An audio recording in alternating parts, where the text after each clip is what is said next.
Da, da, da, da, da. All right. There we go. Should be able to hear us. Hello and welcome, everybody. Hello, hello. Hello, how are you? Doing good. Just gonna fake like the last 20 minutes didn't happen. It's Yes, set up. it's all a setup. Chat, let us know if you can actually hear us real quick, like if the audio balance is right. That's my only, like, the big worry. Other than that, we are ready to roll. We are playing a homebrew system from, I think it's from you, Nicholas, right?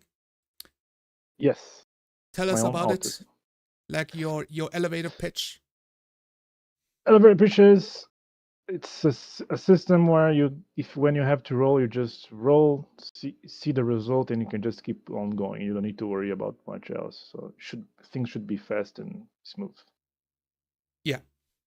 So instead of like having strength and dexterity, you have like arm and feet, and you roll on that number, Yeah. and we roll You with want a to roll? 2d12. Yeah, Yeah, yeah, that's it. And if you I roll guess like the target number and below, it's a success, and above it's a failure. And it's only influenced by the skills your character has. Like maybe he's actually good in stabbing somebody, he gets like +1 or +2, or +3, depending on how good he is. That's pretty much it. Yeah. And since it's a bell curve, it has 2d12, so it can matter a lot depending on where on the curve it is. So if it's right at the center, then each step, like +1, +2, 3, it can matter a lot. So there is I guess real quick then that there is the mechanic of opportunity and setback. Yeah. When we roll a 1, that represents an opportunity that arises for your character to take advantage of. And the opposite is the setback. It gives there's an opportunity for the challenge to try and hold us back in what the character is trying to do. Yeah.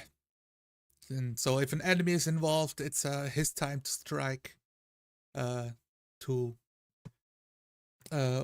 you get some sand in your eyes, like something happens, the light starts flickering and everything goes dark for a minute. All right. Okay, good. With that, I'm gonna stop looking at the chat all the time and ignore the fine folks over there and focus on the game. We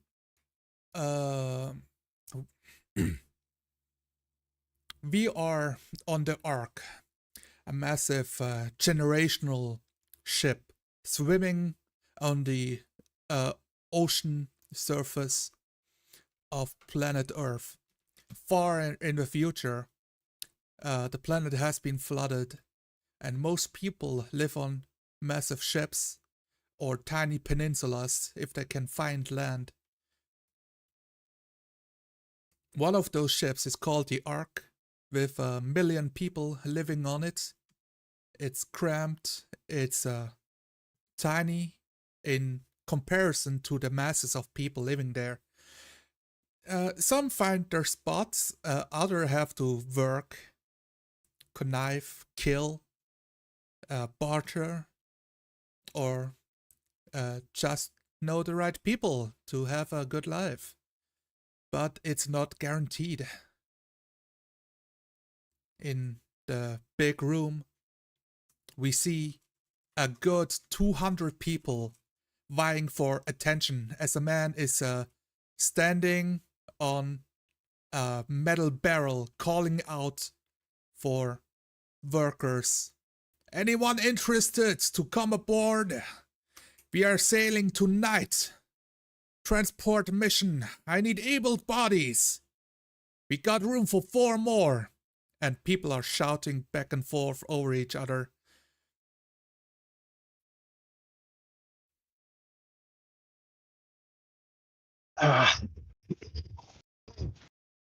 Sir. Yes. Yes. Take her. Yep. What can you do?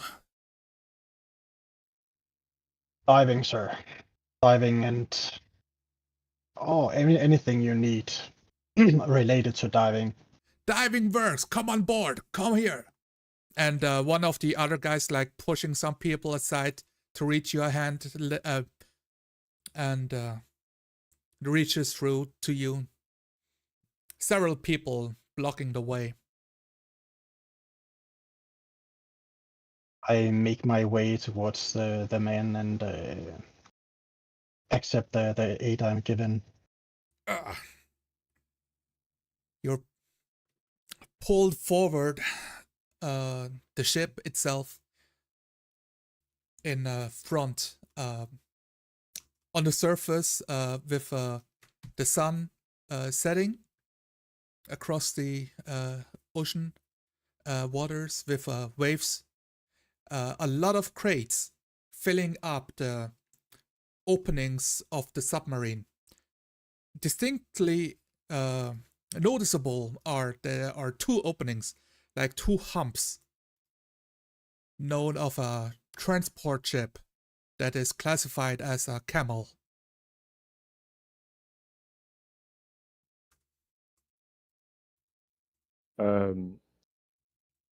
As Jeremiah is walking through a hallway, I pull a hand grabbing very tightly on your arm. Looking around, I'm a big burly man, very wide. I look healthier than most people. Say, hey, come here, man. Pulling you tightly. Hey. I turn around at the touch of my arm, wearing my diving suit as always, and goes a good way up, and find myself to be rather good looking in general, and I say, Bart, familiar face, I knew it. It shouldn't have been so easy to get on board. How are you, man? A big grin, a toothy smile. I put both my hands on your face, like lightly tapping. I'm good, Jeremiah. I'm good. Good to see that Really? you're coming along. I look around a little suspiciously. What do you mean? It was just a scratch. Yeah. We're gonna be doing this one together. And come in, lean in a little bit. I produce from my coat a little device. This is a personal communicator. You know, there's good chance that we will find good things down there. I know a lot of folks that will be willing to pay a good amount for anything we can bring aboard. Counting What do on you it. say? I'm counting on it. I heard the rumors this captain is supposed to know his stuff, you know. Personal communicator, you mean? I yeah. Of course. It's better be worthwhile though. Yeah, good. Things will work out fine. You are It one of the better. most Yeah, reliable. yeah. We'll People, see. Yeah. people push past you through the corridor, back to the boat, yelling, pick me! And he says, you, come on board. There are a lot of people I don't know in this mission, so looking at the crowd, back to you, we have to keep it low. You know, some of the young ones they follow the book too harshly, too close-minded people. You get me? Well, I mean, I've been following the book myself for so long, I can hardly remember, why I was so insistent on going down that path all the time. You know, I had went on, dangerous work conditions, and what do we get? You know, we get some respect, yes, but yeah, I was expecting something better, honestly. Well, not to complain. This is a good life, you know, really good. Yeah, for sure it is. For sure it is. Mm. You know, follow me. I'll take you down to the sub. I like walking through some people, like avoiding some pipes and metallic extrusions from the from the arc. Aside Walking very from confidently. the gangplank that leads directly to one of the two humps breaking water, there are a set of cranes lowering crates of goods down, like on a transport mission. Not just food, but filling up the cargo for delivery. The captain standing, yelling, "And you, that will be all. Thanks for showing up. Better luck next week. Go off, scram!" And a lot of people like turn around to check that. Some yell around, but a couple of security guards are like, come on, boys, you had your chance." Like break up the crowd.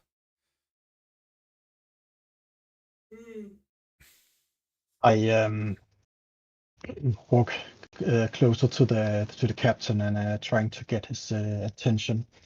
Walking casually after Bart. The man. Do you know him personally? The captain? Yeah, man. We go way back. In fact, so way back that I'm not sure he remembers me. We'll see. But he order. So Okay. I hail the captain and try to get his attention. The man himself, having a grizzled face, full beard, not wearing any kind. He's not the captain that wears admiral's clothing. More casual leather jacket with a fur inlay. Got a pipe at the corner of his mouth, turning to the crew he just hired, and says, "Welcome aboard."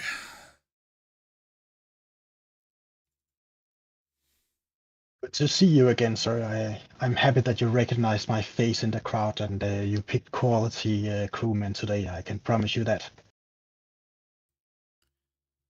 Oh, it's better the devil I know than the devil I don't. Yes, that's what I thought when I entered your mission. But this is gonna be good. I know it. Yes. Well, let's don't need everybody on the ship to know about this. Who's your friend over there? Hello. You can call me Captain Garrett. Yes, Captain. I am Bartholomew of the higher decks. Really? He looks over to Jeremiah. I didn't know you're coming with royalty. No No, royalty. Just access to a little bit more protein. That's all.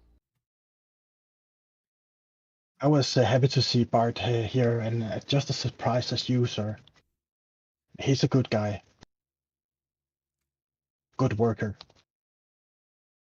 We can use strong arms like yours. He sizes you up, Bartholomew. I let him approach me. I'm at least a few inches taller and wider than him. I'm still smiling. Yes, I'll be very glad to be of service, be it brains or brawl, sir. Very good, very good. I'm not really. I don't really have much staff in terms of officers, so you can take that position, Jeremiah. Of course, sir. Of course. All right. He turns his back and leads you aboard a metal from the gangplank onto the surface of this ship himself. As you pass there was a plaquette hung out for the interior ship design for people to accustom themselves of the interior design. As I Gotta follow make sure. along, You see, the newcomers, they don't always understand what everything that goes on a ship like this. So gotta make sure they know the interiors before entering. Otherwise, it's like staying in a washing machine. You just get turned around all the time.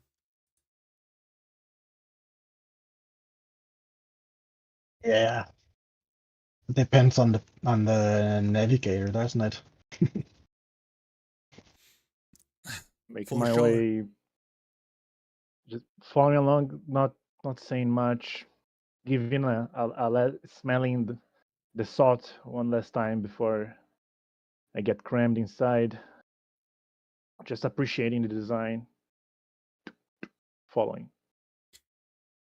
Climbing down the steel ladder past the exterior design sketches presented to the onlookers. As the last crate goes through the second hump and is placed, disappearing below. I follow down the hatch and stop by the designs and study them a bit more to get a clearer idea of the tonnage and the amounts of goods we could be transporting. As some people are walking by, I project my voice to anyone who's willing to listen. How old is this one? Looking around. And an older gentleman is yelling back. I've heard it's been diving for 80 years. Impressive. Very impressive. I hope it continues on for at least another 80 years. A good journey enjoyed on the Workhorse, which is ironic for a camel. Ha! Sure is. Sure it is. I kind of following the captain still. So, are we gonna have a debriefing, sir, captain? Yes. Having climbed down, the first room being filled with crates secured and getting fastened as one of the handyman from the Ark strap in the last crates with fasteners before leaving the hatch and closing the submarine one last time. The captain looking up to you through the second hatch that leads to the first deck. Yes, debriefing will happen in 10 minutes. Go to your bunk beds, secure your backpack, whatever you brought, and meet me back up here. Just follow the blue line to the bunks. As you did. Consider it done, sir. I grabbed my things. Studied the maps and not getting much wiser for it, and head to the box. Going down one ladder from the fore cargo, going all the way through to the third deck below, through the command room and a midsection, almost to the airlocks at the bottom half. The crew quarters are there next to next to several abyssal suits in cabins getting filled up with air. You spot around 8 beds altogether. 6 of them designed inside the ship. 2 others more like hanging nets for you to lay in. Clearly a self-made extension.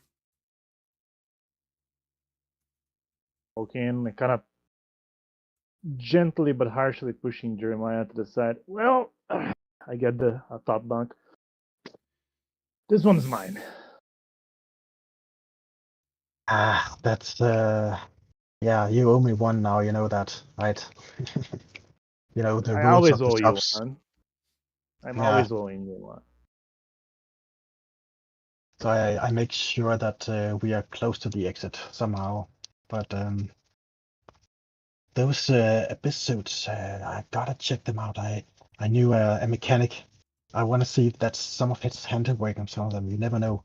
I walk closer to some of the suits and see if I can recognize any of them. Inside cabins with a glass vitrine in front of it, like a casing, you can see the suits. Most of them seem to be like usual working man's diving suits to go outside and fix the hull if repairs are truly needed. Not not really special. They seem to be of the cheaper variety with modifications more suited to patch up holes than anything else. I was hoping for something good. I appraised the suits one by one, and they just look really unsatisfying to me. Bart, we better don't go diving too much. This is not. Ah.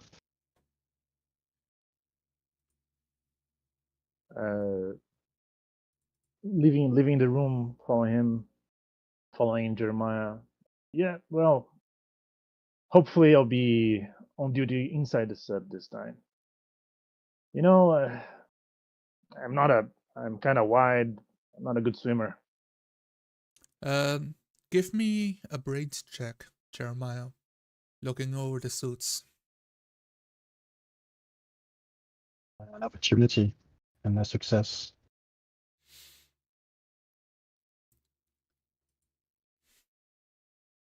Okay.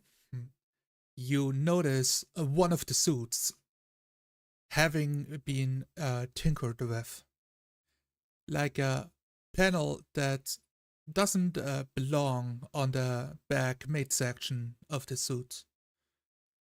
Something that yeah, that's what you see visually. That's that one part. That's the one. Like I go to the suit and yeah, that suit. That suit's legendary. We gotta secure that one in case we need it. I'm gonna try to find out the right officer. Look at that Whatever you thing say. back there. It slides open. You can use it for all sorts of tricks. Oh, And now you got you my could interest. use it for even more sorts of tricks. I don't. Now you got my I don't. interest. But Tell what? I'm gonna do my thing. I'm gonna guarantee that this one goes for you. well, Leave it with me. Yeah. By the way, we should probably get going. I don't want to keep the old man waiting. Yeah. Let's You go. see Tum, tum, tum. a couple of young guys climbing past you with blonde hairs. It's like, oh, hello, sirs. They seem to be quite nervous and very young. We are talking 15 years old. Hey there, kid. Come down. What has gotten to you? I put my hands on his shoulder. How are you doing? Good, sir. Just, you know, my first mission, sir. I look at Jeremiah. He's calling me sir. Yeah, he doesn't know better. It's a bit wet behind the ears still, you see. Looks It's like... kids, you better toughen up a bit. You can't just go around calling people officer. Although he looks like one, I give you that. Oh, okay, sir. So, the first rule of the sub, you gotta figure out who's on board. Gotta figure out who that kind of person they are. Right. So I'm the mechanic. Hello. I'm Matthew. And Good old Matt. Huh? Again, like kind of harshly, like maybe a bit too strong, tapping on his back. So you're the one who keeps things afloat. That's good. That's good. I like you already, kid. thank you. Not Who's sir, who? I guess. Bart. You can call me Bart. Bart. Just Bart is fine. Gives you a grin. Like, oh yeah. Opens up a bit. I'm sorry, I have to hurry up. He's starting any minute now. Like, starts like grabbing one of the bunk beds. Like, only one has not been occupied yet. And it's like, oh man. Shoving his bag away. Giving you a moment. Hey, what's your name, kid? Matthew. Mm. I hurry out of the room in order to catch the briefing in time. I make my way down the latch, kind of a little bit more independently, going towards the briefing room, the main bridge. Up on the command room, climbing up the ladders to the first deck, you see Captain Garrett addressing the room of the 7 heads, with himself being the 8th person, as you make up the last 2.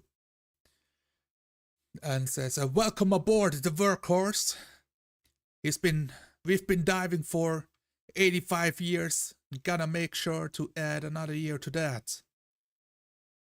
The Camel is a transport ship.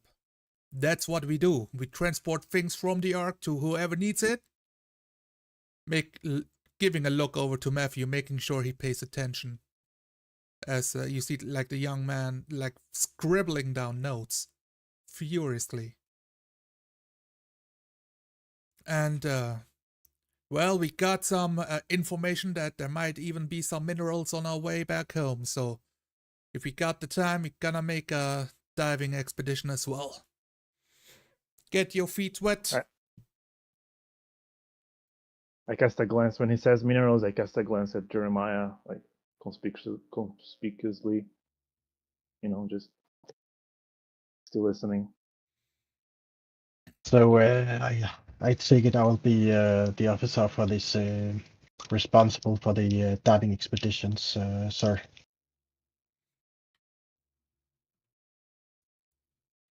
They all nod to each other. Like, oh yes, thank you very much. And the captain places his hand on your shoulders. Jeremiah will take good care of you. Listen to his command when I'm not around. As you all know from this command center, we can send the message to any room of the ship. But answers will have to come through the comm system. There will be this yellow button in every room. Just don't press them all at once, or we get interference. And young people nod like, yeah, we had that in school. Well, good. Now go to work. Double clap. And people scurry. As people well, I against the moving people, I approach Jeremiah.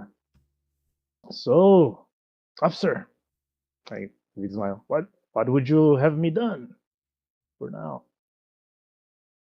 Well, You can use these. anytime, yeah, you've already made a friend of this young mechanic, haven't you? Maybe why don't you two go and investigate the suits and perhaps introduce the young man to our collection. Towering over the young blonde mechanic a bit, I put my hand on the back of his neck, shaking him a little. All right, let's go, Matt. Let's go. Oh, hey. Yeah, okay, yeah, I got some time. Yeah, I'll help you. Why don't you start me on the suits on the ship? I go around like all Yeah, these right. pipes and wires. Yeah, I may be of help. Okay, yeah, most things I've checked off my checklist already, so we're ready to dive. I got some time to show you with the materials. Yes, as I'm Starts walking with grabbing them, the ladder to you climb know, down. Yeah? I follow right after. You know, I'm really curious about the suits. It seems that some of them have some modifications. Was it your work? Oh, no. That's it's been a while. I see. They have been around before. It's I didn't work on this ship before. It's my first mission, sir. Oh, yeah, of course, of course. Me forgetting things, huh? I see, I see. So, what do you think is the first thing we should get done, huh? You're the big guy here. As I say that as I tower over him. Yeah, he's it's like, don't flatter yourself. It's I understand how things work. I'm the new guy. Everybody picks on me, but I appreciate it.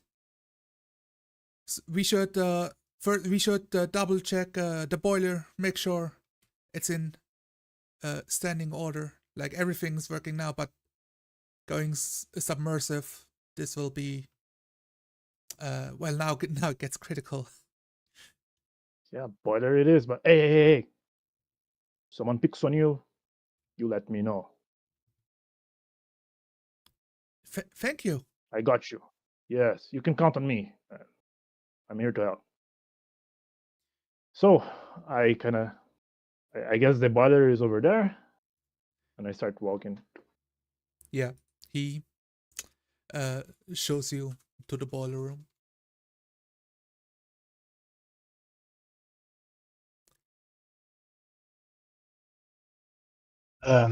Meanwhile, on the officer's deck, I look around and I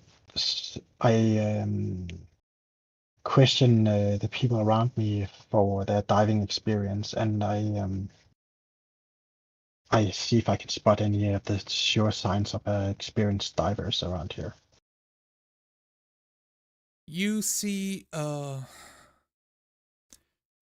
one guy that looks to be quite able-bodied, who has a gun on him.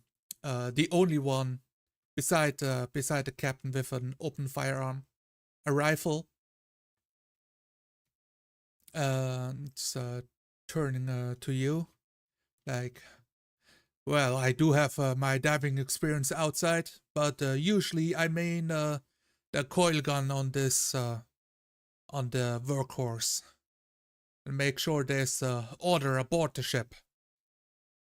But for the expedition, if there is signs of danger outside and somebody has to go, it would fall to me. That's what I thought. That's good. You have diving experience, obviously. It's just shines out of your the way you handle yourself underwater. Can you handle a suit well? Yeah, I've had experience at the on the midnight zone level. I don't think I've entered a suit further below than that. So, Mhm. And you've serviced this ship for a while, haven't you? This camel. yes, Mm. I've been the security officer for 3 years. Even Okay. before the captain came on board. Oh, that's a nice service history. It's quite some trips in your time. I imagine you've had a few jobs as well, and you've managed to pull through. Oh, that's for sure. Man, some creatures that you can see down there, especially at the midnight layer, some of the sea creatures start to show signs of mutations and can become quite aggressive. He start reminiscing to himself, like scratching the back of his neck absently. I I slightly drift off in a daydream, like, and scratch my nose and like touch the side of my rib cage and close my eyes a little bit before I snap out of it. Good, sir. We need to locate all the divers on board. Can you give me some pointers? We need to just get to know each other a little bit. You never know when our skills will be needed again. For sure. And he makes a call through the ship. It's like, and two boys approach. One of them says, ready for duty. He looks to be an electrician of trade. His job is making sure all of the electrical wiring stays working and functional on the ship, and has a training to go outside. Yeah. And the other guy seems to be like longer.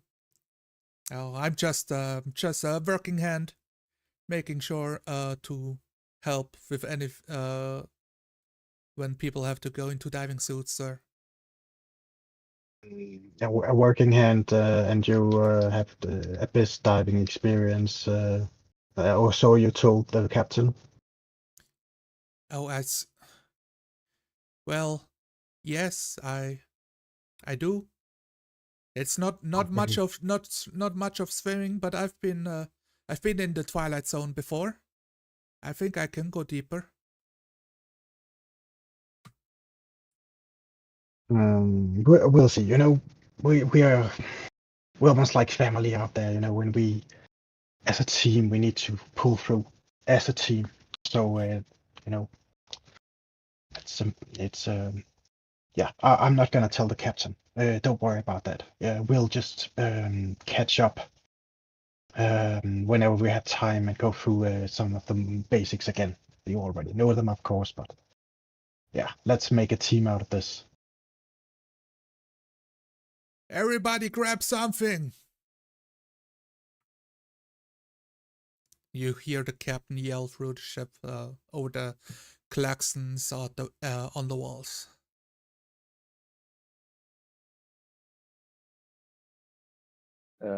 In the boiler room, mid speech. So if it overheats, then I hear the voice through the communicators of the captain. Oh, okay. I I was kneeling down. I stand up with Matt besides me. Oh yeah. Oh, we're diving, and he grabs for like one of the huge pipes, holds onto it, and you feel a steep decline, like an elevator sinking down rapidly as you get light on your feet. I lose my footing a bit and I fall down like oof, and I might as well stay here. Oh, loud clanging noise of the whole ship groaning loudly, echoing through the whole the whole ship as the submarine submerges. I look at young Matthew. I don't know if I can get used to this. The cacophony. Yeah, it makes talking pretty difficult when we go full speed, but it should stop in a minute when we reach our speed limits, and then we can go about our work again normally. The rumbling still going through, shaking. Like shaking, like with my hands, like kind of sitting down with my hands behind my back on the ground. And I suppose you've read that in the books, right? It's not the same as described in the books, that's for sure. Oh my god. I imagine. I'll stay here. I'll wait. You see, it shows you on the inside the reactor room here, the machine itself, a glowing window like a furnace on the meters, showing that it's like tilting against its limits, and he's like scrambles to his feet to the machines to adjust some of the knobs. It can get quite hot. I gotta make sure that the fuel rods are adjusted correctly for this descent. But it's standard procedure, yelling over his shoulder to you on the floor. I making my way up, like putting my hands whatever pipe or thing that I can use for support, and I kind of look behind him. What is this blinking light over here? What does this one mean? Oh, does it mean it's stable or? Yeah, it's stable. It's all good. It's when the light goes out and when I should worry. Because it means the machine is offline. Oh, I see. See, you're the big man here. I told you. Grabs his cap on his head. Well, I wouldn't call myself very big. I wish I was more like the security officer. Man, he gets to man the guns. You know what? No, I kind of I sport myself kind of like this. Yeah, who's that bloke? Strange guy. Do you know him? Well, his name is Timothy. He's Timothy. I don't know much about him. Only that he's seen he's seen some things. Oh, yeah. All of these abyss divers, they always come back with some strange stories. I believe them. He's talked about a creature that doesn't only swim in the ocean but break through the submarine walls, break in, and they will tear you apart. Oh, God. That does not sound. Yeah, I kind of look around at the inside of the whole of the boiler, the reactor room. Yeah, well, although I think the pressure will kill us first if they break through it, so that might be a bonus, huh? Hopefully not. Gotta make sure when something happens to see him. The armory is right underneath the command room. He and the captain have the key for it. I see. Got access to a couple of I think harpoon guns and a couple of pistols. Good. Yeah. Bullets tend to they do not discriminate. They only penetrate. So it works against everything. Yeah, and the harpoon guns we can reload. As obviously if the thing dies. Yeah. Interesting. Well, let's hope we do not come to that, right? But hey, Matt. So as a mechanic, You take care of the suits, the reactor room. Do you take care of other parts of the ship, like the cargo, for example? Like still like yelling over the sound of the reactor. The sound starts to lower as max velocity is achieved of the submarine for diving. Well, yeah, I'm taking a more relaxing pose and sitting on the dashboard, like leaning against it to talk to you more directly. Yeah, it's the ballast rooms, making sure they're fixed up and cleaned out. They must be full of water now since we're diving so fast. And sometimes I gotta fix the ship from the hull from the outside. So. Oh. Yeah.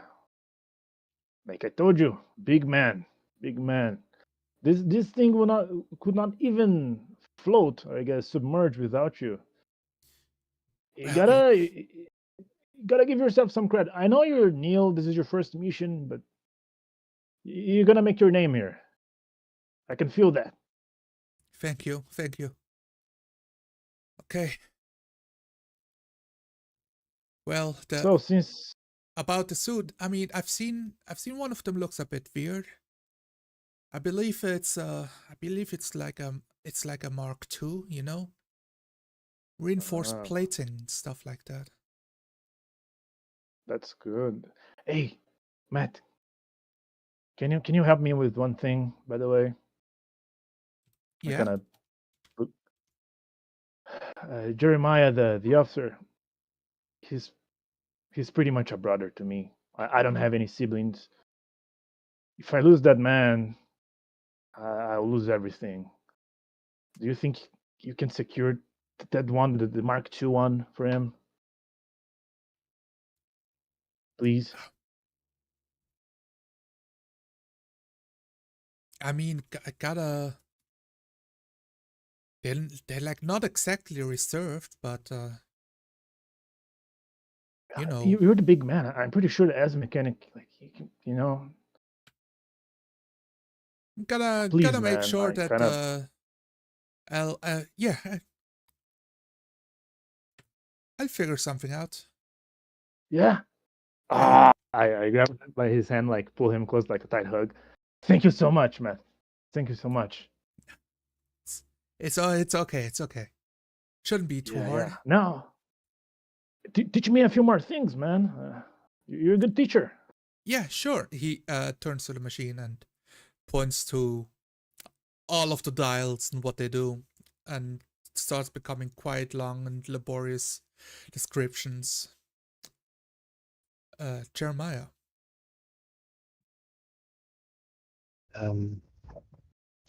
As the sub descends and the vibrations emanate through the hull and the sounds and the screeching, I grab onto the rail above my head and just make no expression whatsoever. This is routine. I've done this many times. I look around at the others and see to notice their reactions to the spectacle. The captain and security officer in the command room have their sea legs well developed, not face at all, keeping eyes on the several monitors, CRT TVs that give them information of sensor readings and their sonar. But a young lady, you heard gasping and like falling against the wall.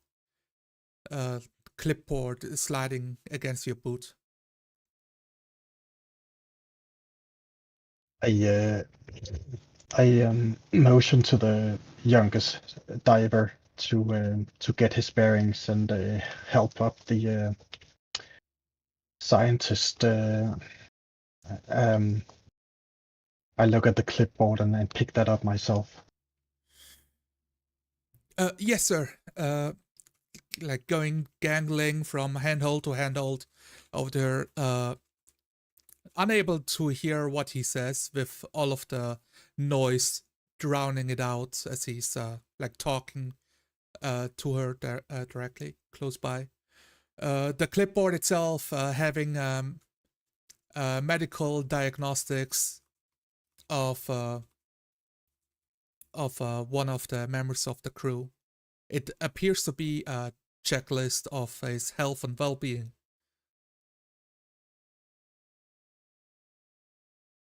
I hand the clipboard back to the lady and say, medical assistance on board, Miss. Dr. Simone, thank you. Taking the clipboard. Dr. Simone, yeah, I heard about you. Yeah, you're a bit of a scientist and a doctor, isn't it? Why, yes.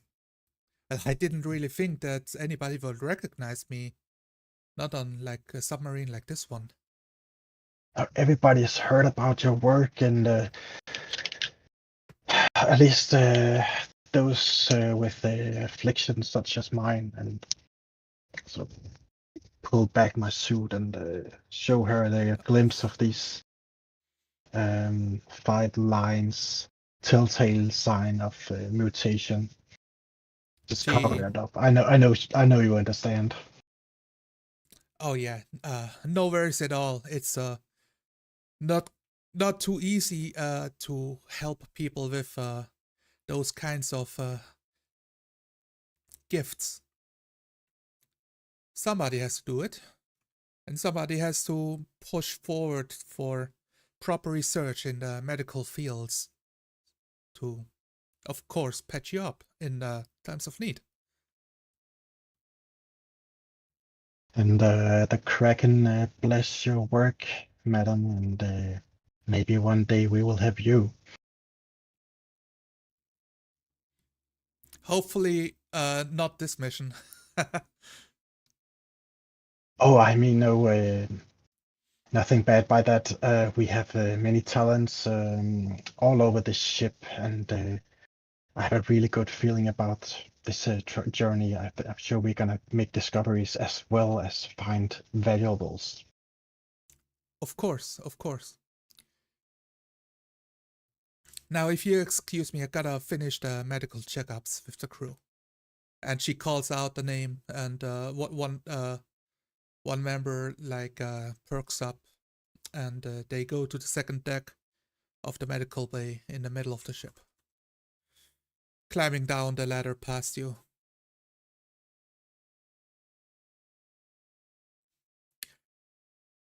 With that, we see the screens of the monitor counting the days as we pass 3 days on board. The food is dry and not special at all. The crew gets to know each other, 8 people all together. The atmosphere is pretty friendly with new blood on board that bring their innocence with them and none of the hard experiences. One of them, the soldier playing a harmonica like mouthpiece, some music that reverberates through the ship hall whenever he's on break.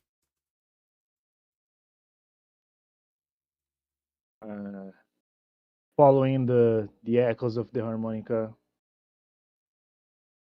still like sometimes ducking under things, like I may be a little bit too tall for some doorways. I see the security officer Tim playing the harmonica, and from down the corridor, hey, is that song by the sails of the skies? The Yeah, the music stops, and you hear from the reactor room, like, oh, yes, it is. That's a good one. Where have you learned this one? And I, making my way closer, I kind of sits down on the floor with my back against a wall of the ship. Where'd you learn this one? This is a good song. Oh, I've learned it on one of the stations that are in the Abyss Zone. Like what? The Abyss Zone? You've been that deep before, man? Yeah, they are a couple of stations that outposts, more likely, that live there. Had did my service, good pay, security. I By I the knew Kraken. I needed the money. We all do, don't we? Hey, I mean, I'm sorry if this is a little bit too intrusive, but I have to get this out of my system. Are you a Don't worry about McKellen? it. Go ahead. Are you a McKellen? Like McCallum you're kind of yeah. Is your family's name McKellen? scratches his head like that doesn't tell me anything. No. Oh, okay. Sorry. Um. So from the decks where I come from, the McKellens they have like kind of the same facial features of Oh, you. You know, like the square chin. You know, oh, chiseled nose. So I thought maybe you were like from the at least the upper decks. oh! I see. No, no. I've come from the lower decks. I've worked my way through soldier duties to private security and got the officer job here. Oh, Now, the Lord. I've heard life is tough down there, man.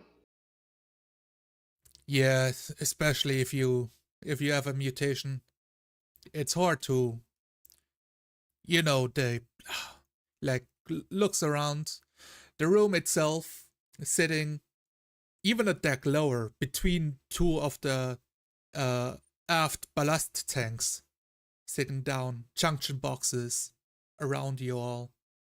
As he like leans against one of the junction boxes, looking at the inside of his harmonica, cleaning it out a bit of the spittle. Yeah, it's I can imagine. yeah, it's hard to get a job sometimes, especially for the mutated ones. Yeah, I can only imagine, man. But hey, you look like you've made it, huh? That's something good. You turn your life around.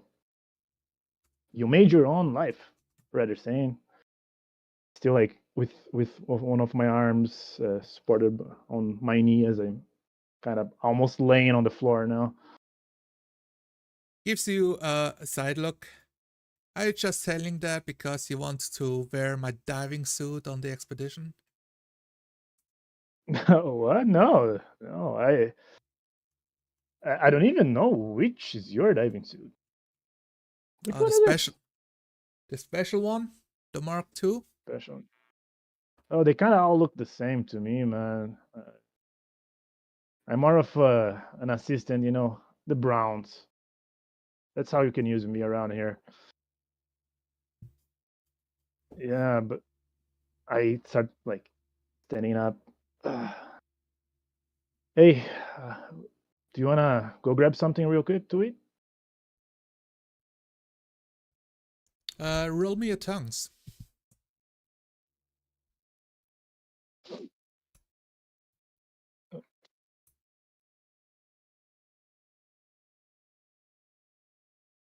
I fail. He says, "I'm good. You're good. Enjoy your break, Bartholomew." Okay. and starts Thank you, man. playing his harmonica again. I raise my hand. See you around, man. Good to know you better. And I make my way to the dormitories, climbing some ledges, seeing if anybody's around me. And still like getting adjusted to the weird sounds of the submarine, the many beeps and metal cranking. Yeah, Uh, passing. Bart, as I see Bart entering the bunk, I call out to him, Bart, good to see you. I was looking for you. We need to talk. Yeah, 1 second. Kind of close on the door for the dormitory. What did you find out? I pick up my deck of cards that lay on a box in front of me and start shuffling them absentmindedly. I think I'm making progress with the diving team. I'm starting to get some teamwork feels out of them. So you and the team too, right? You're gonna go out, right? I forgot your experience with diving exactly. I know only the basics, like everyone else. I think I can probably. I'd be more help around here though. But All right, what you have in mind? I can get you. On the team if you need to be there. Yeah. I was wondering something About that. else. Um, Go on, man. Go on. I sit down and I kind of wait with the looking at the cards. Go on. What do you have to you say? play. I deal him a hand and deal So, myself a one. what was on your mind again? Now it feels like our conversation was interrupted. You remember then when we entered the ship? You were saying something. We just couldn't continue just there. Yeah, I just didn't catch your meaning exactly. Maybe you could elaborate. Yeah. So the mineral extraction. I think Yeah, we can. I yes. think we can. Take a little bit of it. And I also have my mind on another thing. Timothy, the gunsman. I know a guy back in the Ark that pays a good amount for bullets and guns. Not all civilians can have them. So I have my mind in that. But there's another problem.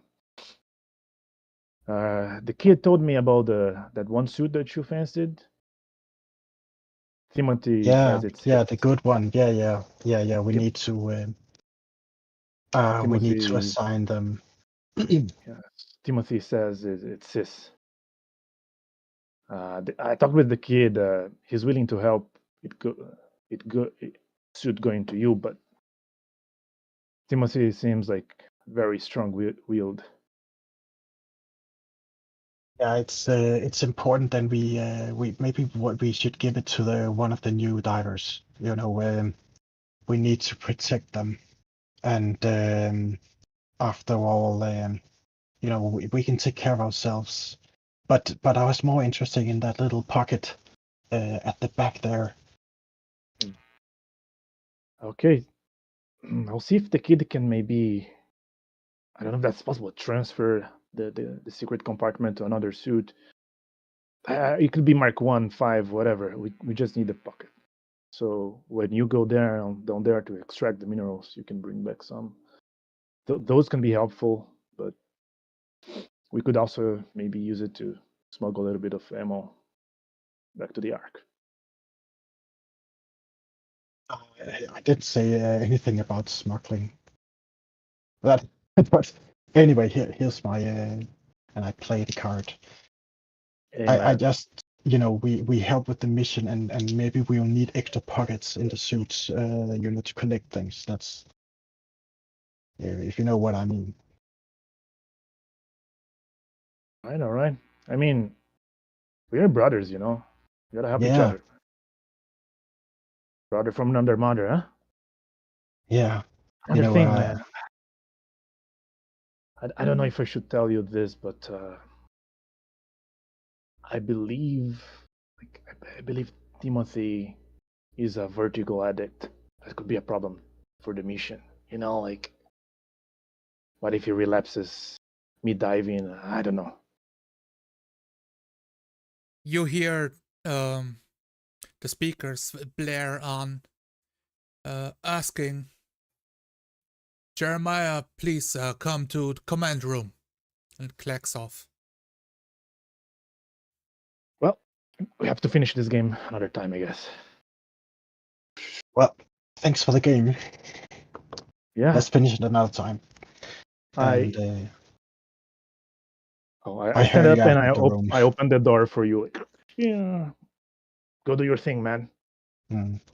I place my hand on Bart's shoulder as I exit the room and hurry out. As you're leaving, I just yell through the corridors, I love you, handsome man. And alone in the bunk room, I approach the bunk bed that I know that Timothy sleeps in. I pull up the sheets a little and trying to look for I find a little, inspecting the mattress, I see a little cut.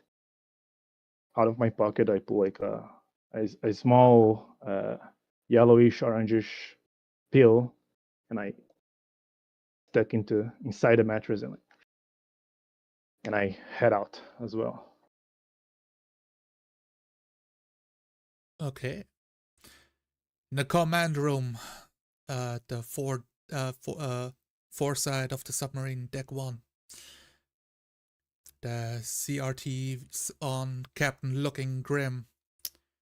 And there appears to be a beeping noise coming out from one of the smaller speakers. Not too loud, but as you enter the room, you can make it out immediately. The telltale signs of an SOS signal, automated, going through. Oh, good. With that, we got we got my 2 officers here. At your service, sir. My experience is yours. Making sure the doors and the hatches are closed to the room, and locking them with a click as extra security, like a bar, like rams into place, locking you together with the captain and the security officer. We got an SOS signal here. I don't want to spook my crew just yet. We are not sure what's happening. It's coming. You're starting to spook me out a bit, sir. Wanna show me the echo? Yes. Sorry to interrupt.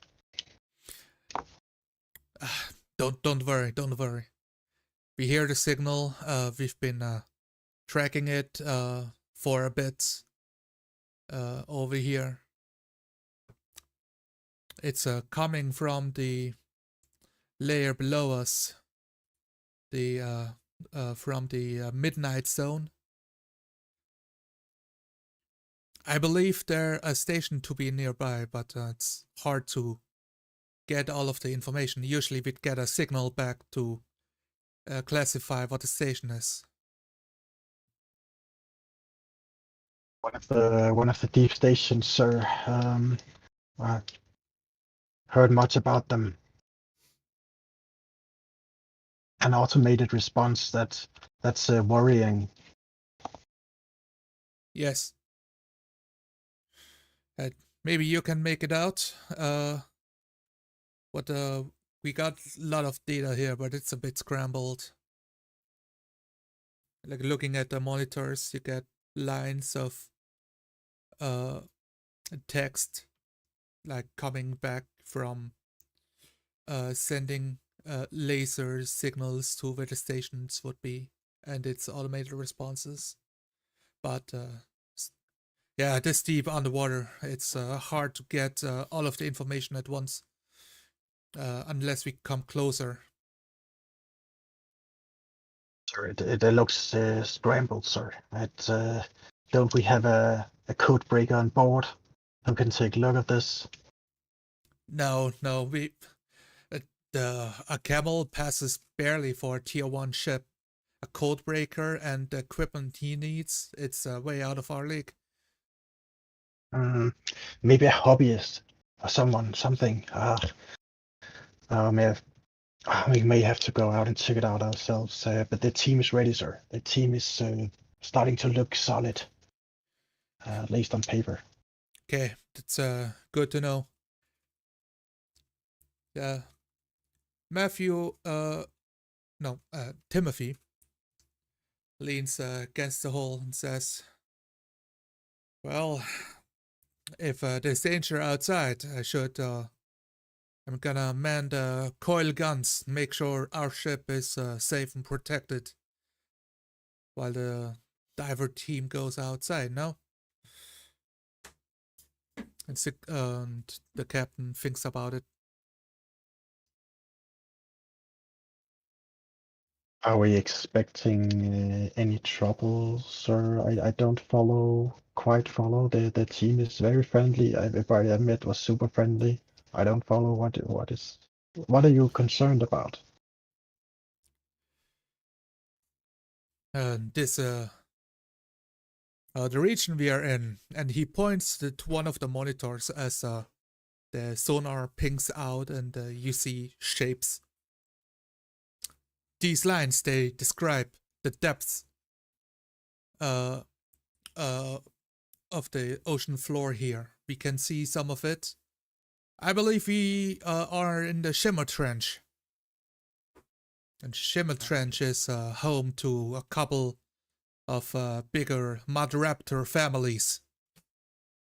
The captain gets big eyes at those words. Oh yeah. I'm getting an idea. I know I don't have that experience myself, but I know a guy who does, and he's on board this very moment. I think we should call him in. Okay, call him in. Name's Bart. He goes to the clicks the button. Bart, come to the command deck. Over. Click. I was made a conversation with Matthew. So yeah, if possible, change the compartment. Matt, talk with you later. Okay. Thank you so Yeah. much. I'll go to Hey, work. but next time you go, like during break, let's eat together, man. I like listening your academy stories. Like, Okay. and I make my way through the various corridors, climbing latches, like a yellow line, main bridge. Bam, bam, bam.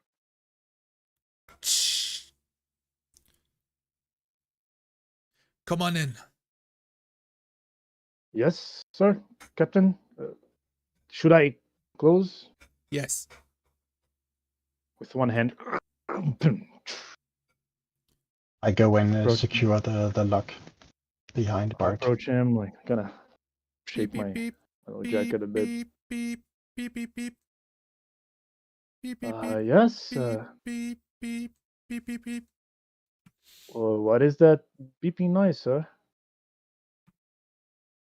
Bart, could you check out the sonar? This is your area of expertise. The Kraken is upon us, so to speak. I approach the sonar, kind of look at it. Hostile creatures, right? They kind of Roller brains.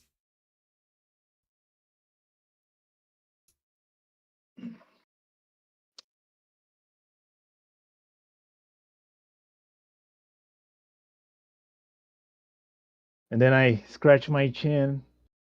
I think it's just like floating debris, right? Like rocks or things like that, isn't it? Nothing to worry about. Indeed, a lot of the dots uh, are signs of schools of fish. Some of them schools big enough to reflect the sonar. You detect what appears to be a rectangular shape, telltale sign of a underwater station, man-made, that appears to be the center of the SOS signal.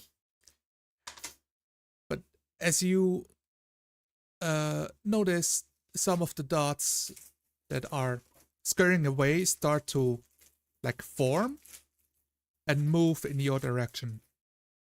Every time the ping of the sonar goes out, they come closer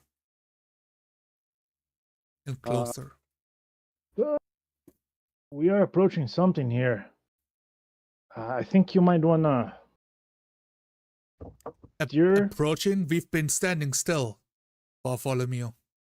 What do you mean, approaching? I mean, look here. Kind of like The scratching my security officer looks it over, and he says, "Shit! Something is approaching us, Captain. We have to act now." Permission, sir, to call all divers on deck. Go ahead. Officer, bend the gun. Grab the other guy for the aft, and you take the fore. Sorry to interrupt chain of command, but are you going out without knowing what the hell is going on? You can. I want you to be dive ready. Put on the suits and get your boys to the airlock. But first, we will make sure that it's secure to go outside. We can we can easily mend any minor breaches to the hull, sir. My team is solid.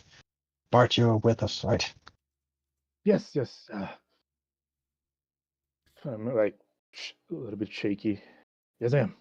Yeah, okay, be quick and effective. We must move. Let's go.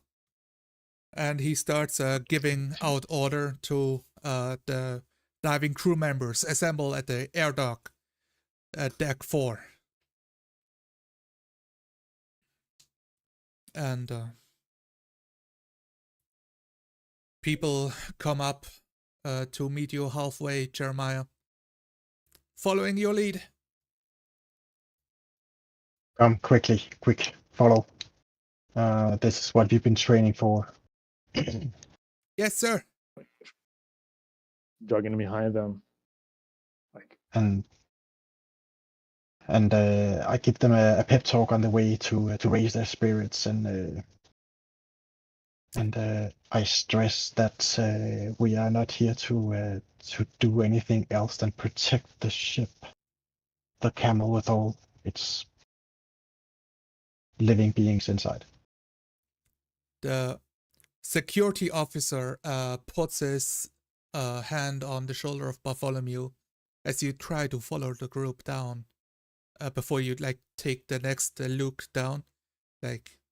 Bart, I need you.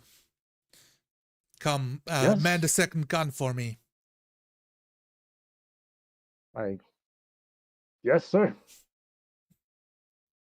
I turn around and make my way to the over to the room that you see every time you pass by it on the ladder of machines hanging from the ceiling down for you to grab a place to loosely strap your head against to see, and a huge apparatus for ammunitions crate to place into the walls. They've been locked and loaded. I'm gonna take the front, but if you can take the coil gun on the aft. And he points to to the other machinery hanging from the ceiling. I approach exactly where he pointed at, pull it down, adjusting to my height. I run my fingers, feeling the trigger, and, like start looking around. Darkness, like just some particles floating in the water. Like,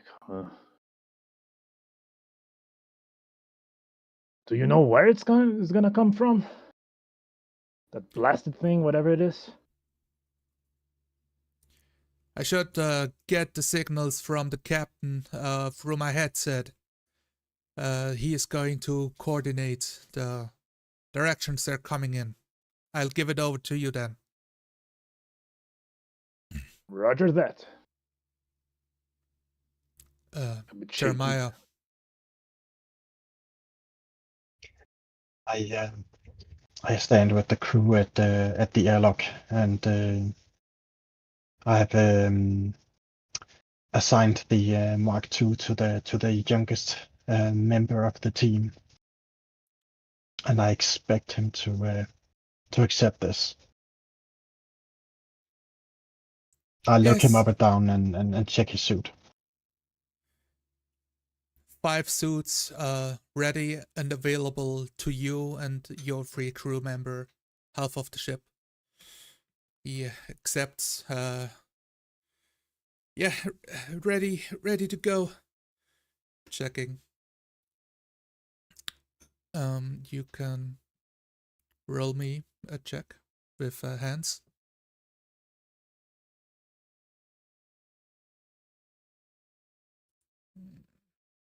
I fail with an opportunity and a setback.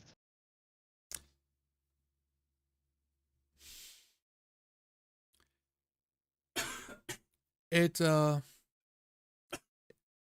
panel that's on the suit, you found a recess that hides a button accidentally as you click it open, and it makes a small zish noise, and you see a small packet on the inside. The other crew member busy stepping inside their own suits, but the young man turns like, what's this? Like trying to look where it should be, but he can't see it from inside the suit directly. I grab the bag from the pocket and shut the pocket closed. It's a Mark II kit. It's really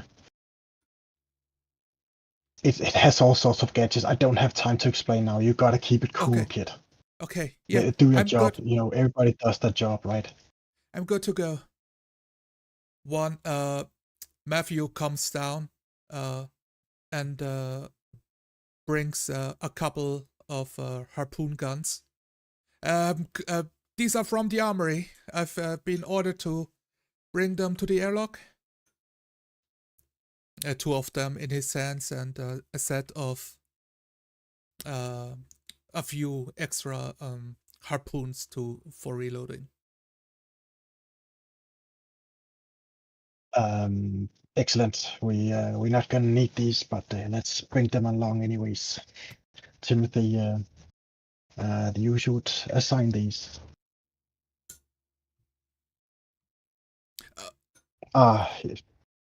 Yeah, sorry, I mistook you for the security officer. I see that you Oh, yeah, it's have yeah.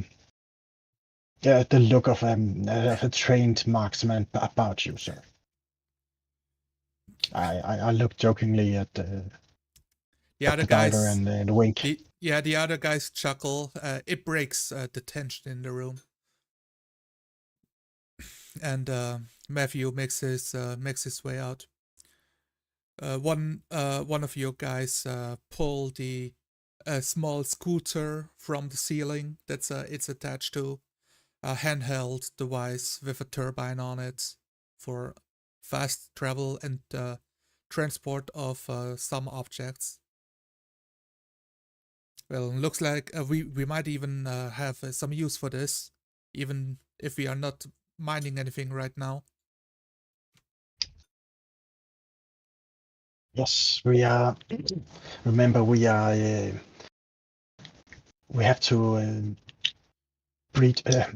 repair any breaches as quickly as possible, and those with harpoons cover those with the machines, and we'll stay close to the hull, out of sight, inconspicuous, like. The noise comes through the speaker. Jeremiah, is your team dive ready? So everybody is suited up. Equipment has been assigned, and yeah, we are ready to do everything. The response comes through the speaker of the airlock. Good. Hold the position. We are making sure to thin out what's approaching. If there's any damage, well, if there's any damage, you will be ready to be sent out. I respond by pressing the red button and holding it in and say, "Sir, we should probably fill the airlock already, and maybe open the doors. We'll hang on tight." Response. Good. You should have access to the mechanisms from down below. Thank you, sir. And I motion to everybody to take their helmets, secure them, and I take my own and secure that, and start pushing the levers to fill the room with water. The ice cold ocean floats in little by little. First the knees and the thighs, and we are submerged.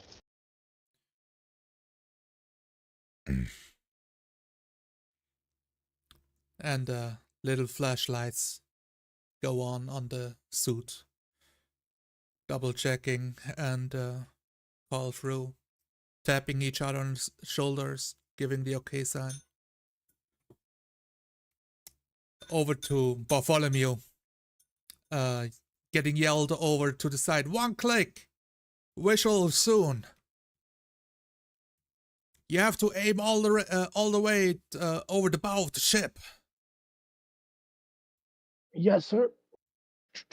Adjusting it over the bow, so. Okay. Where's the sardine? The ship starts rumbling strong again. I Now widen my stance, my feet, to be more stable. Reverse gear. Captain is trying to give us some distance. We are moving away. Like holding his ear. They're coming closer. You see nothing. Okay. Still around some general direction. Roll me a heart. Sweating profusely. I fail with a setback. Getting nervous. My hands are sweating so much, getting slippery, doing this and You see several shadows showing up out of the complete darkness. Big fish flashing past the camera. Timothy, I see something. How blessed! And I coil gun without thinking much. Using energy as ammunition. Massive fish, tuna, getting roasted in front of you. I got something, Timothy. I got something. He's trying to. Good. Okay. Oh my god! And he starts like, target acquired. Oh my! I can't tell what it is. It's something. I got some. You see the fish now rotating it's away like as you hit some recharging. of them. You got the flashlight on the weapon? The big spotlight? Yes, I do. Yes, I do. I aim it towards the direction of the roasted sea life. Yeah, those are It's definitely recharging. not dangerous fish that you've hit. I just say nothing, like He's making grits tuna. keeping it quiet. Then Timothy, yeah.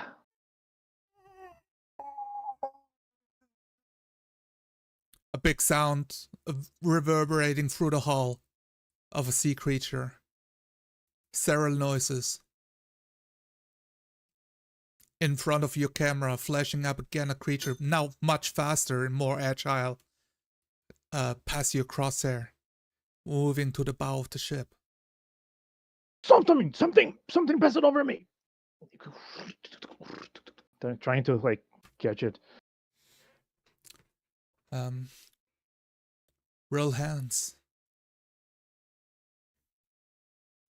Oh.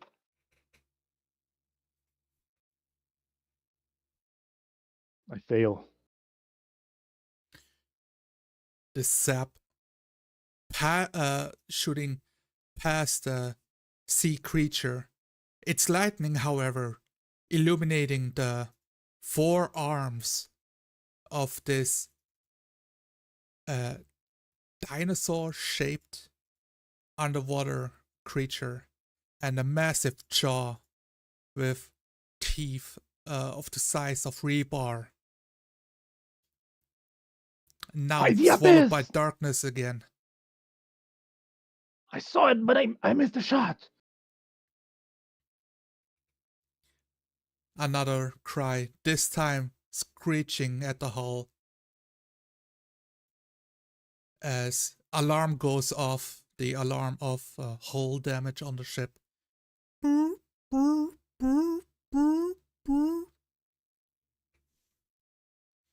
This is our sign. I punched the door open of the airlock. Door screeches open, and we hold on tight to the hull as I exit the darkness. Crew member taps your shoulder, holding up, talking to your intercom between the suits itself. Small crackle. Do you wish to hold the gun or the scooter, sir? I'll take the scooter. You cover my back. Okay. Grabbing the harpoon gun. Opening up. Ocean floor at midnight level. It's dark, not absolute complete darkness. A dark blue hue instead of the black at the midnight zone. Several shadows, black shadows that appear to be fish swimming around. Past you, floating down, a grilled tuna fish.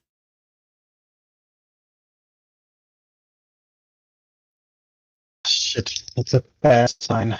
It doesn't eat tuna, so I just I quickly turn off the intercom to hoping he didn't hear that.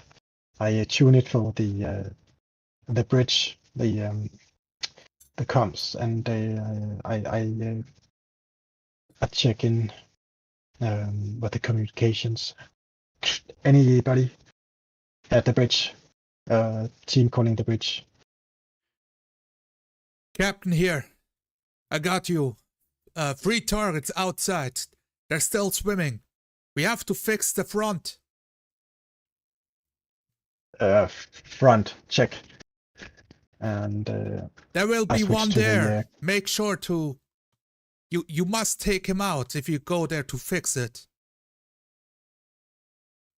I switched to the group channel for all the team, so we have a breach at the front and an unknown. Hoping that they remember the code word. Let's head out. Keep it sharp. Swimming. You see the outside of the hull, the dark brown rust patina across it, several barnacles having attached over the last 4 days. At the corners of your eye on the aft, a coil gun shooting out another electrical charge, illuminating a predator. But your crew looking in the other direction to follow you to the front instead. As I see the predator, I I just sense a freeze up for a second and unsure whether to pursue it or if we can keep hidden and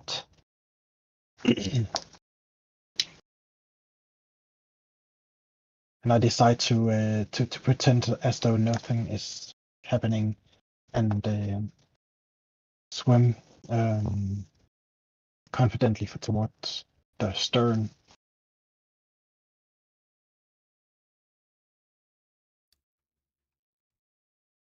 Around the front side, it's an ugly shape, not like a dynamic dugong or a dolphin or an orca. The camel just having the outer hull like a rectangle on the front of a fat head, where you know the huge ballast tank to be. And looking past the curvature as the leader, you see with your flashlights illuminated a mud raptor, about 3 meters in size, a long tail,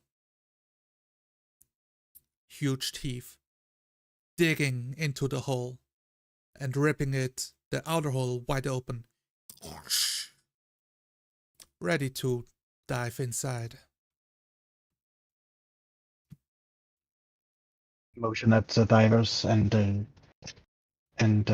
point at the creature. Shoot it out. Oh my god, Quickly. what is this? It's huge! Keep it It's cool. going inside. Keep it cool, team. Roll hard. It's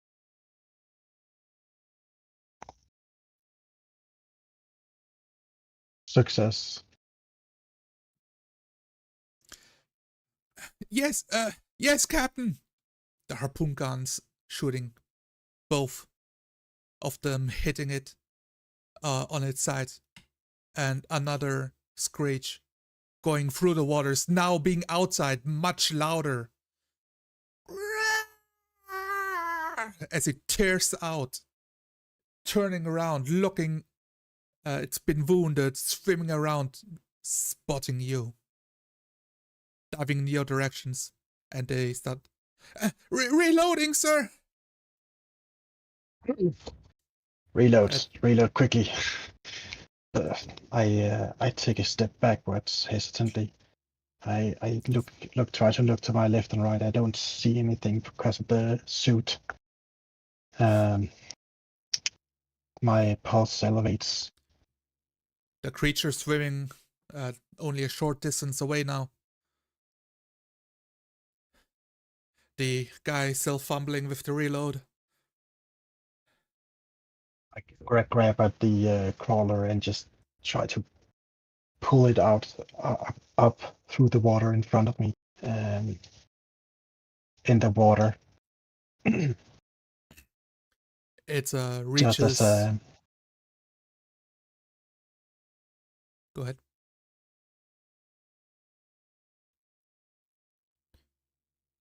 it's just too heavy. I just pull all my back strength into it, and it just moves 1 feet off the ocean floor, and I hit my my helmet on its handle.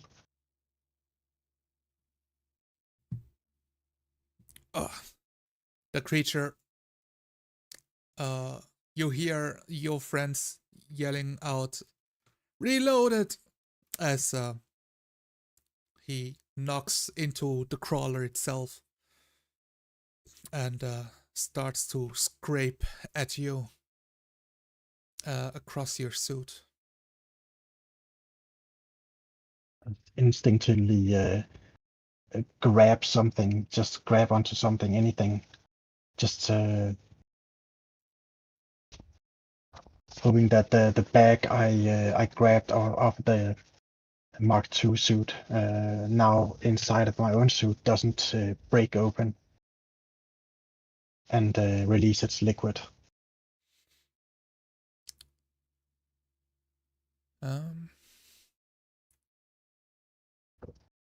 Okay. Yeah, roll me a heart.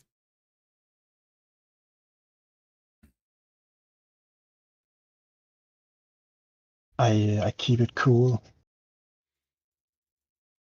The scratch across your suit, superficial, but now what appears to be the stories to be true of a mud raptor right in front of you, and you have its full attention as 2 more harpoon shots lambast into him, one striking its head, the other its body, and it's reeling out, trying to gain some distance. At this moment, Bartholomew, on your camera, the crew now in sight as you try to follow the mud raptor, making circles around the weapon. Timothy, I'm afraid to hit them.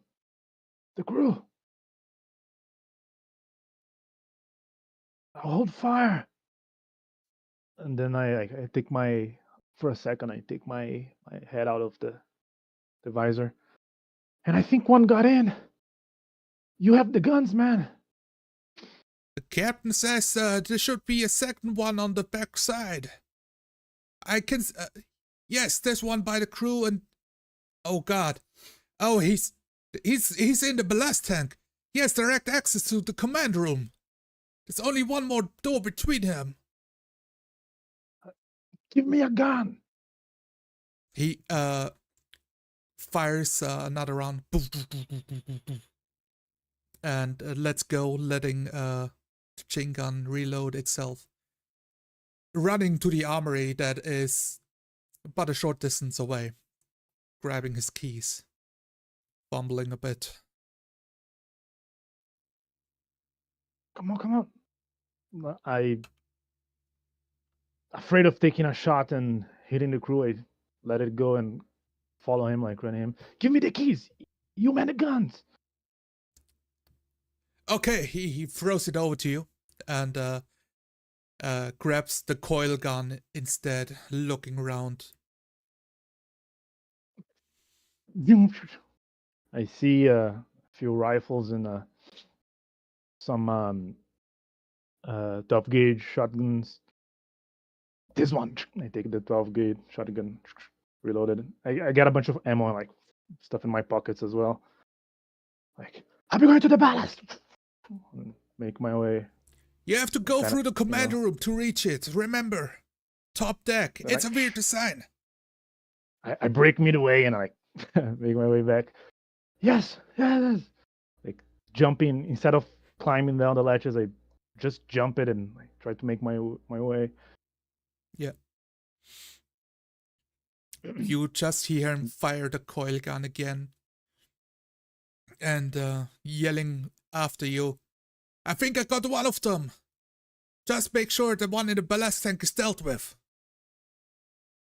And as I get to the ballast tank, seeing the hatch down below, I try to look through like a visor. Before you even reach that far, you hear the screech of a metal getting teared open. The distance, what you thought to be the ballast tank, is but yet another intersection you have to go through first. It's quite a distance. Roll me some feet.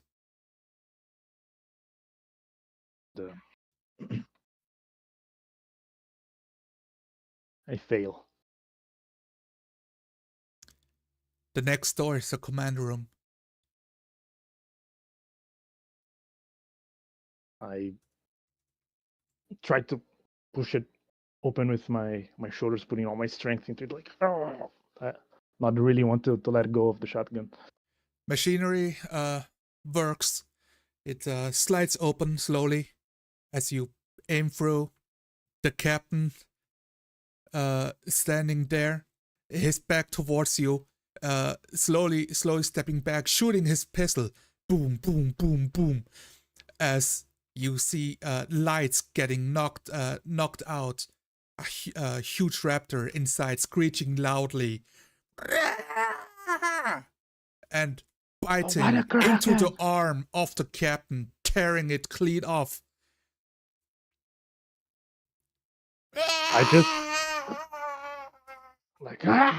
pointed at it, not really thinking twice, not caring if there's glass, if there's machinery behind it. Just point at it and pull the trigger.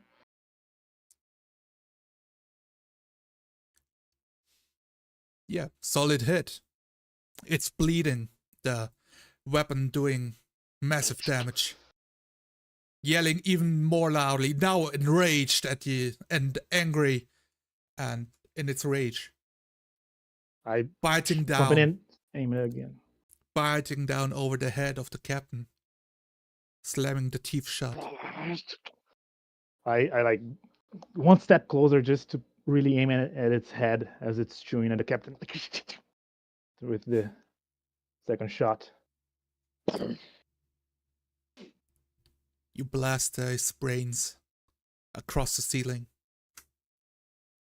And he flops to the floor. The 3-meter creature laying in front of you.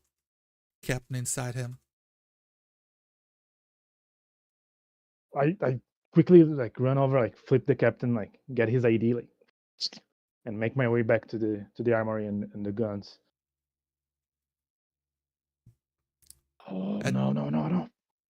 At this time, outside, Jeremiah.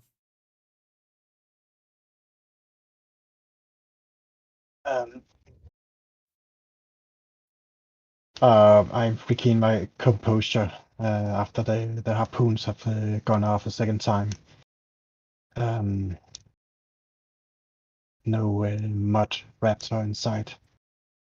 I motion to the closest divers to help me with the crawler. We gotta get this thing sealed quickly. Yes, sir. Help me carry it. We sort of lift it up towards the hull and slide it towards the hull, and closer to the ballast tank as much as possible. Not an issue. The water itself helping you a lot with its massive weight. As long as you don't have to sprint for it, you reach the teared open parts of the hull. Your crew members, the one without a gun, starts grabbing the steel plates on the crawler and pulling it off to swim open to the opening, roughly placing them. Ready for welding, sir? Let me do the honors. I grab the tool and put it to the first crack and just go at the work. A hands check.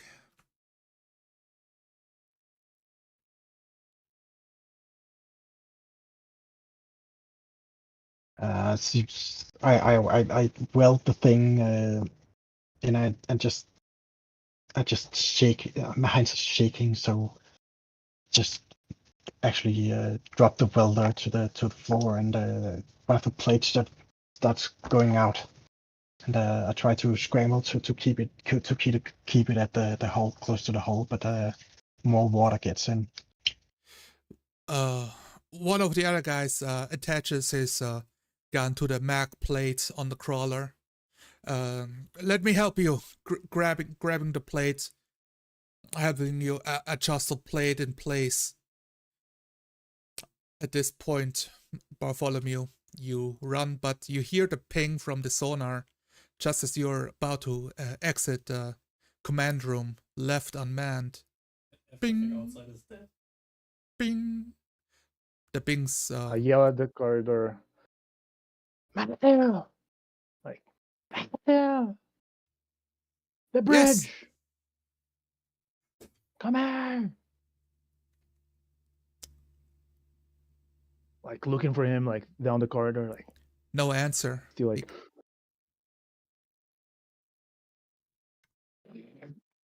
One I turn back. person approaches and starts coming to you. It's Dr. Simone. What do you need? Doctor! Climbing Come up here! the ladder. I approach her, like give the ID. Captain's gone. I cannot What? handle the thing. You're a smart one. You go there and try to handle the sonar. Okay, the go to freaking the sonar. bridge. Oh my god! Looking at the You've seen blood massive... before. And I like make my way to back to the armory. Oh, okay. She yeah. You reach the armory, and there you see Timothy, the security officer, scratching his arm, a telltale sign of some people under stress. Like, I think I got one. I don't know what's happening to the crew outside. Captain, stop talking. What's going on? He's a goner. What? Head bitten right off. Oh my god. The doctor. She's on the bridge. Okay. I kind of put on the ground the shotgun. Make my way to the railgun. Wait. Okay. Doctor, come in. I need information. He nods. She says there are more approaching. The blood's in the water's attracting the nest.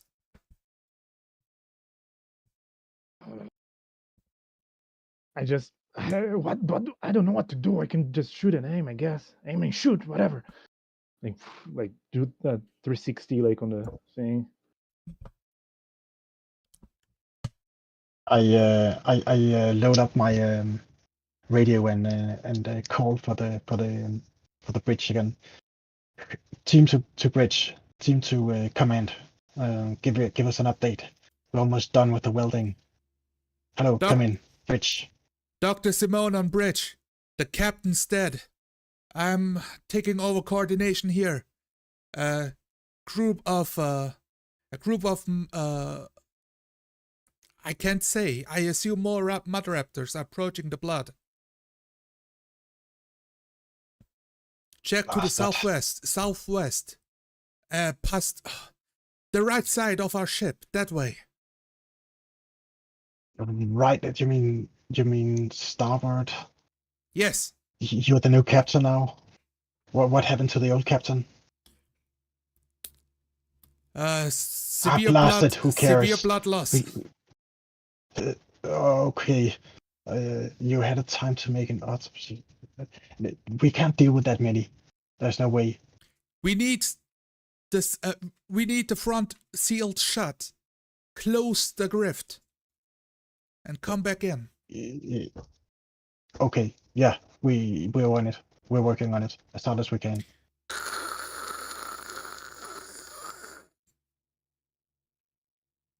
Say, Officer, I think I see shadows in the distance.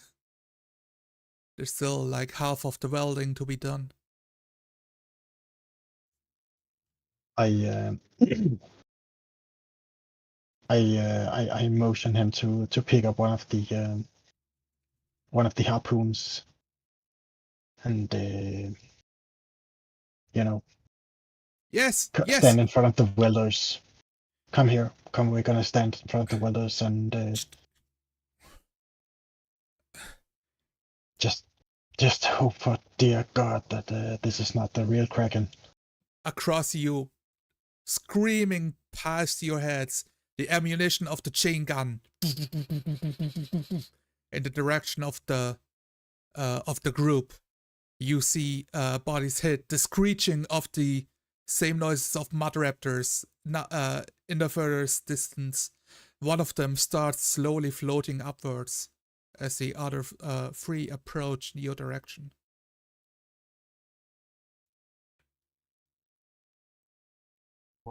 I look around. I turn around and try to figure out where the blast came from. The top of your ship's chain gun shooting past over the head. All you can make out are the bullets ripping through the raptors, trying to strike as many as possible.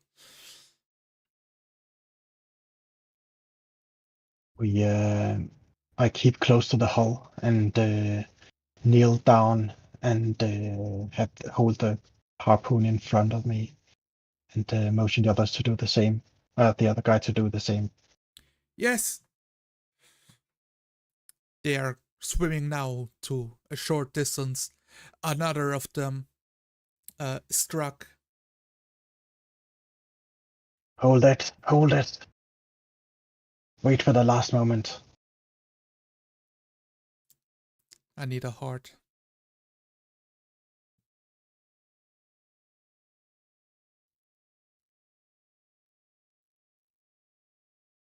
Fail.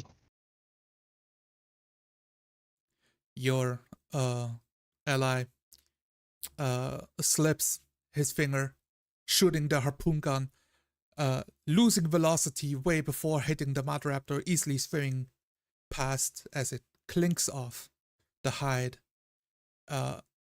swimming right up to your friend, the long, gangly laborer with the harpoon gun in his hands, and he yells out, "Captain! Captain! Ripped open in two, blood spilling out and consuming the vision in front of you. I fire the harpoon at the other raptor next to it. This one seems to be occupied.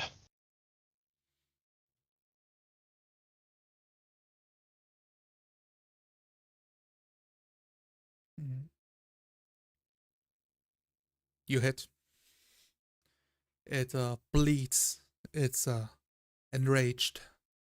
But one shot's not enough to take such a thing down. And swims up to you into immediate distance, ready to pounce. Scramble to the side, just trying anything I can to avoid its vicious jaws. Bartholomew. Panicking. Through the visor of the railgun, I see a crew member get ripped in half. Like, oh God! And I pull it a bit back, aiming to the farthest mud raptor, and just pull the trigger, trying to hit it. hands.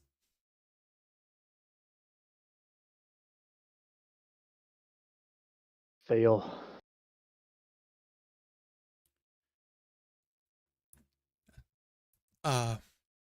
Shot wide. The ammo disappearing into the ocean. Damn it.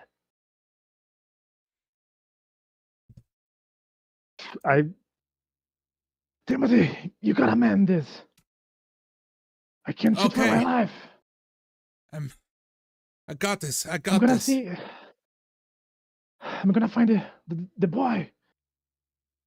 I go head towards the reactor room. Okay. Still with I grabbing the shotgun before going ahead. Easily reached on the far side at the very back, the reactor room. You see him working on the dials. They're going crazy as the ballast tanks are filling up with water. Mattel, what do you need done?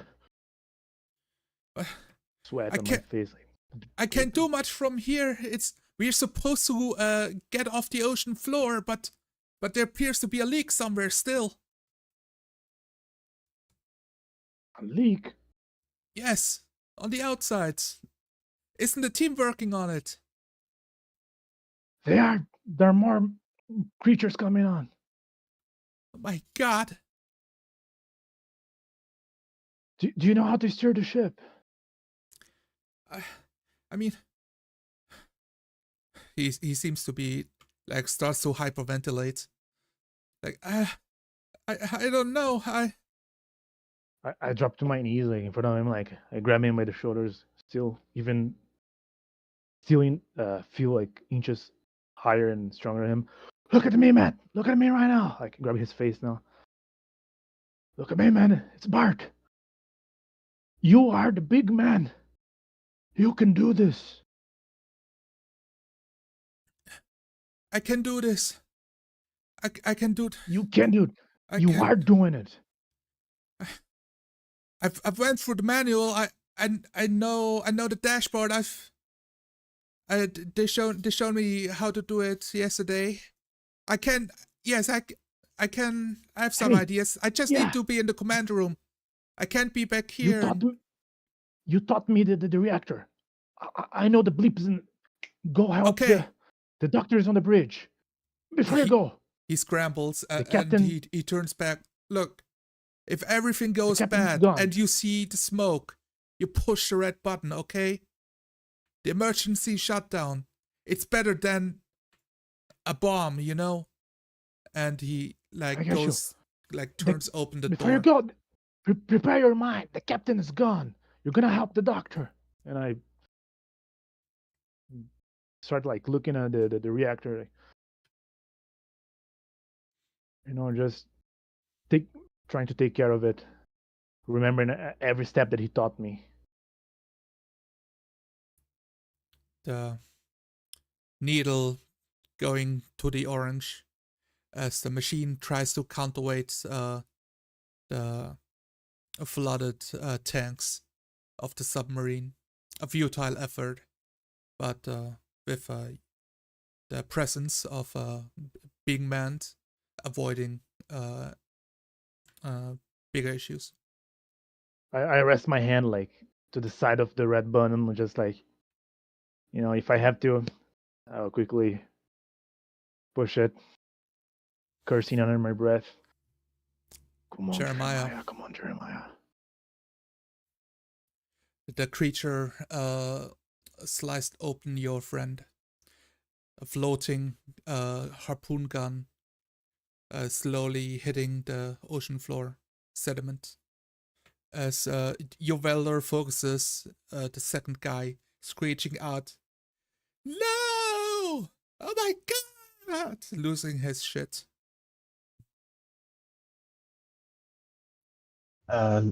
Lying sideways on the ocean floor, Seriously? twist and turn to get a clear image, and I push my legs up against the hull and just push forward through the water, grabbing for the harpoon gun and exhaling a screech through the radio, a grunt.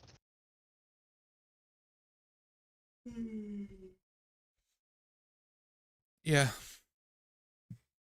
You reach the gun as the mud raptor aims for the yelling companion and digs his teeth into his arm and starts squeezing. Ah, he got me! He got me! Ah, my arm! I quickly turn off the radio, just flick the switch like that. I take a few seconds to aim the gun properly before I fire it at the thing's neck or whatever I can remember from anatomy class.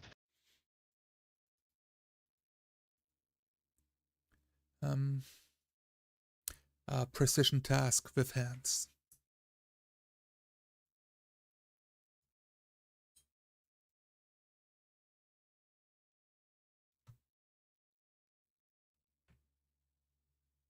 And misses any vitals. Sorry, can you repeat that? The harpoon fires and whirls through the water and just scratches the surface of the creature. Its jaw clamps down on the arm, penetrating the suit and breaking the seal as he yells. With the radio off, you just hear the damp screams reverberating through the water, echoing slightly.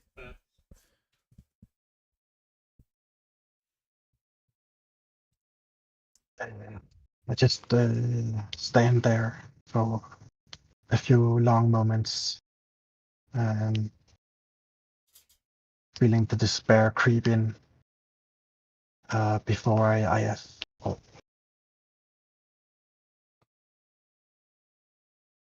take a few steps forward towards the creeper, just half-heartedly looking for anything I could use. There's Just fall to my knees. one more spear maglocked to the crawler, and you hear yelling out through the waters with no radio, the welder yelling, "It's shut! It's shut! We can go back inside!" Trying to avoid this creature, just going for the airlock. I see the creature going for the airlock. Spotting the spear at the crawler, I try to release it as well. And I turn on the radio, back on the radio, and say, "Good work, team. Good work, team. Fight with your teeth and claw, everything you have." Loud yelling from the man with a crushed and pierced arm, now gurgling as his suit fills up with water.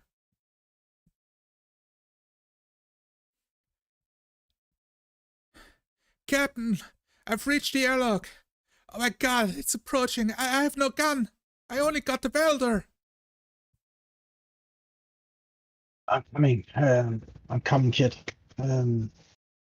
I just head directly for the airlock, carrying the spear with me, swimming as fast as I can. Between you and the airlock, the mud raptor approaching the novice as he starts torching the water and showering bubbles up with the welder itself, disorienting the creature, avoiding a direct hit.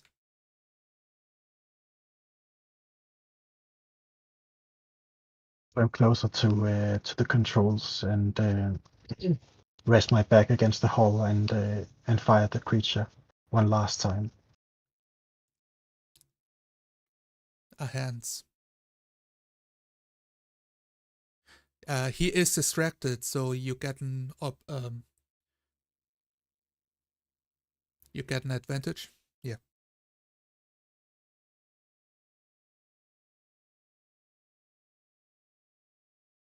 I take my advantage, but to no avail.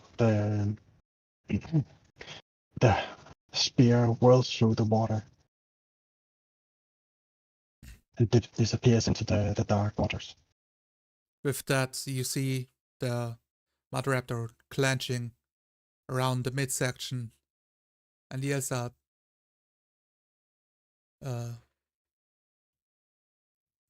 Jeremiah, officer, please help! And you hear his radio keep going as the Mother Raptor disappears with his victim into the darkness of the ocean, into that deep dark blue. The radio keeps going, help! Please! Help! Bartholomew, you see the Mother Raptor swimming away with a victim in its jaws.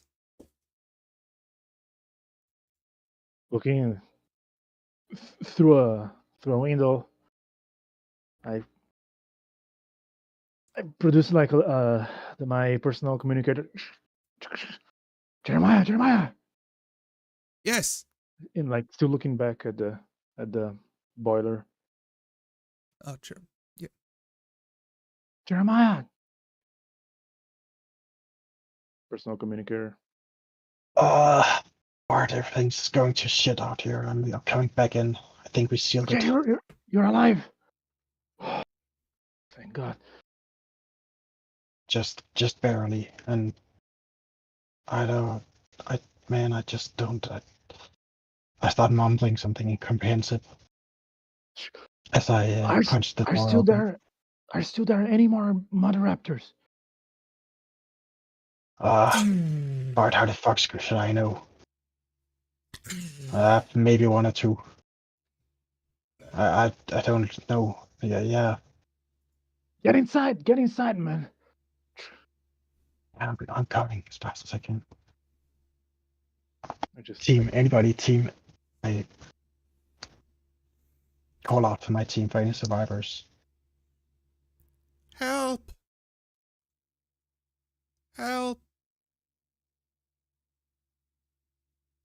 Regroup. Oh, shit. All the others are dead. He hasn't penetrated the suit, but we're swimming fast away. Maybe the gun can still reach him. Please get me out of here.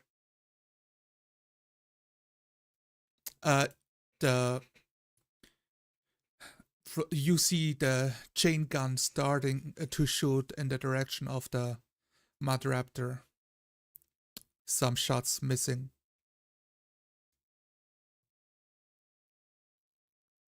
Can you get yourself free somehow? Just abandon the suit. Do what you can. I can't. The pressure is too high at this level.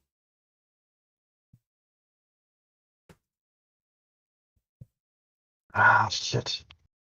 Then you see a pop, and only some static noise going through your radar. Bart, are you at the bridge right now? Where are you? Boiler room. The kid and the doctor are in the bridge. Captain's gone. I can't see. I can't see shit. People are dying left and right here. I'm coming in. Get inside the room next, man. There's nothing we can do now. And I swim into the airlock and seal it. Push the buttons and levers to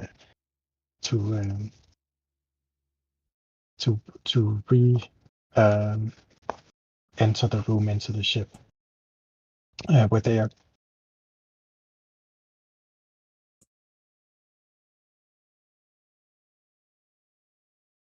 inside the ship, the communications from the doctor.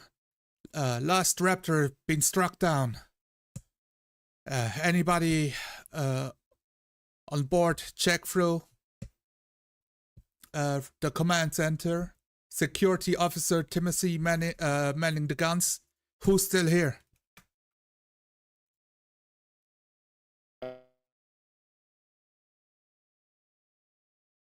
I hear Bartholomew at the boilers.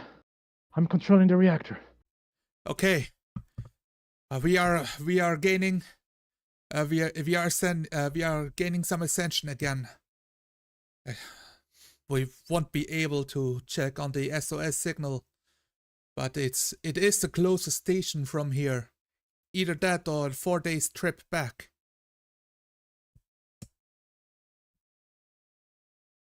By the chain of command, shouldn't the officer be the captain now? Yes. Timothy would be the longest standing member of the officers. What's happening with Jeremiah? Is he on board? I stand in the airlock as the water slowly drains from the room, and I take off my helmet and just press my back against the wall and sliding down into the sitting position, just throwing the helmet to the side and just spitting out.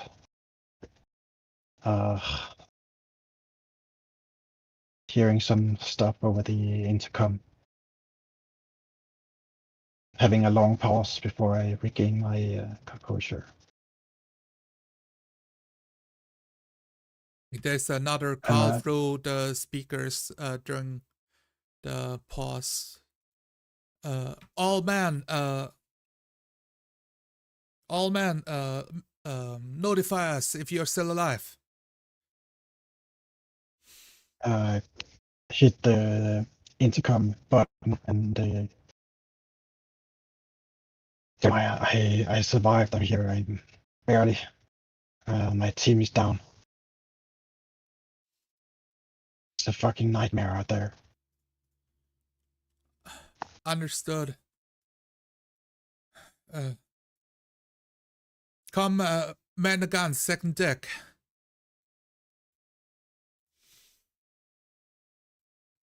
More things. There's nothing there. No, we need to board the station. The last signal is gone for now. Just need to make sure we got somebody on the guns while we discuss what to do next. We have a moment. Ah, fuck. Kraken be blessed.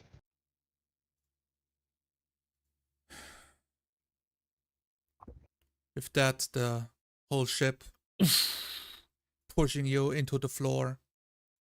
The grates themselves. The security officer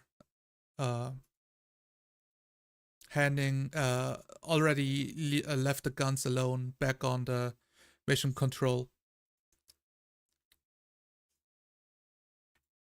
Giving through commands. Okay, security officer Timothy here. It appears to be that we have lost the captain and 3 members of our diving team, making us a ship of 5. Now the Camel can go with a minimum of a crew of 3. And I see we have 2 officers on board. We should. I'm gonna make the executive call to dock at the station. No matter the SOS signal, we fix up the ship. Maybe we can resupply locally. But we should have enough resources for the trip back. As long as we can avoid another strike. I hit once again the intercom button. I'm sorry, sir, but I object. They came from the place we're going to, didn't they?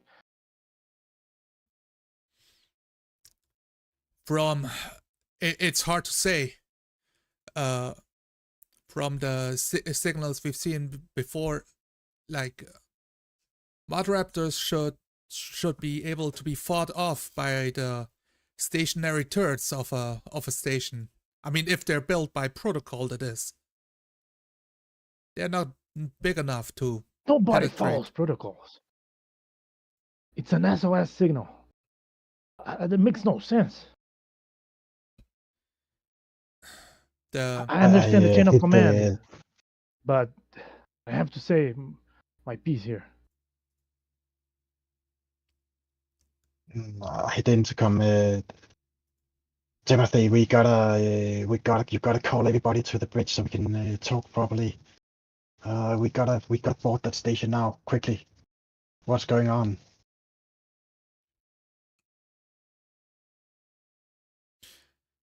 I start making my way to the bridge, just as quickly as possible, going through the hatches and climbing stairs through the ship. Yeah. We have to check out the SOS signal. If there's a signal, it means there is still life on board.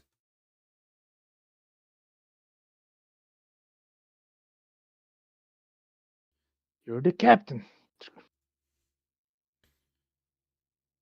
He turns around to as the hatch opens for Jeremiah. Yes, what can I do? What can I do for you, officer?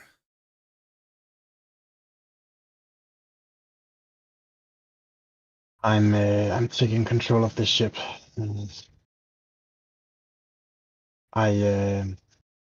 I think you should probably ask me what you can help me do.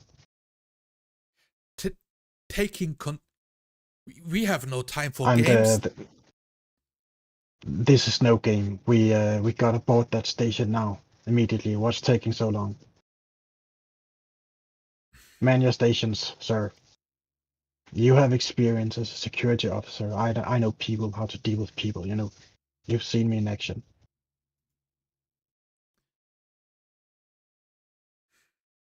Thinks about Stand it. down, sir. He snaps into place. Yes, sir. Very well. And leaves. The doctor in the room, ignoring all of this, checking the captain for if there's like she quickly comes to the conclusion that he's not that he's this is not curable. So he's perished. Too much blood loss. There's nothing I can do. And she starts dragging the body away. I help her clean up the place and take my time to remove some of the worst parts here and there. The Mother Raptor is quite big, about 400 kilograms heavy.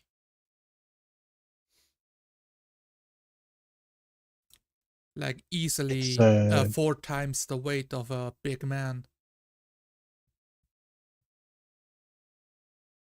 It's important that we take care of the captain properly and find all the bits. I think it's really I've important seen for morale. I think I've seen his arm over there, like pointing to the corner. I'll get it. And There's the pistol still in his hand. I take the arm and shake the pistol off and put it on the desk. With that, Matthew coming back to the engineering, to the reactor room, taking your place, Bartholomew. He's visibly shaken, having seen his first body. I got this. You can. We are approaching the station on automatic course right now. I've turned the sonar off so we do not attract any more creatures. I rub my face, taking out sweat, and using the shotgun as a crutch. I stand up. Thank you so much, Matt. The needle is on green. I put this back in place. As I'm leaving, like breathing heavy. You're the big man. You're the big man. Make my way to the armory first. How big is a man at the size of the ocean? He talks more to himself as you leave the room. I climb the hatch, go to the armory, put the shotgun back. I get some of the bullets I have put, like, kind of put it back, but then I stop for a while, get it, some of them, like, throw in the room, then I close and head towards the bridge. The doctor stops you on the way, seeing your. Wait, are you okay? Please let me check. Like grabbing you by the shoulders, like stopping you dead in your tracks. Do you? Are you wounded? Have you been hit? I'm fine, doctor. Thank you. Okay. Do you need help? Is the dinosaur thing still there? The raptor? We are gonna worry about it after we dealt with the captain. We barely have any time for funeral proceedings. Maybe at the station if it's safe enough. Yes. For now, I have him in the body bag. Do you want me to carry it? Oh, yes, please. It's quite difficult down these ladders. I grab one end of the thing, like with a certain ease, like lift it, and I worry about the crew, doctor.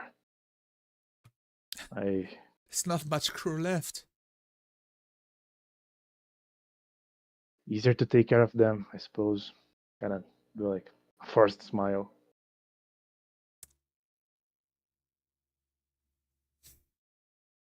And I start pulling the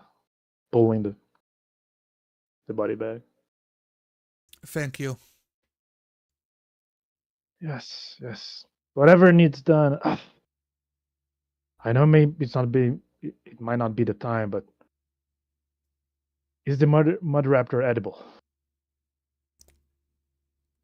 Well, its mutation is nothing parasitic as far as I know. Its meat works just as well as shark meat. We got a functioning kitchen installment to slice it up and reprocess it. Yeah, maybe that could raise the spirits a bit. I'll see to that. I rest then the body on my shoulders. Okay. Excuse me. And I go towards a place where there's a cabinet where some cleaning supplies are. Like I clean it out and put the body inside there and kind of close it. Well, better out of sight. Kind of put my hand. It's better people don't see you, big guy. A man-shaped bag inside, slumping over slightly. And make my way to the bridge back again. Kind of scratching my head, like with my hair, like all droopy and wet with sweat. Yeah. With that, the crew on the bridge, the passive signal showing the station getting in sight. visual confirmation of a couple of the spotlights still showing where submarines should be parked for docking, for the docking collar. We will end the session here.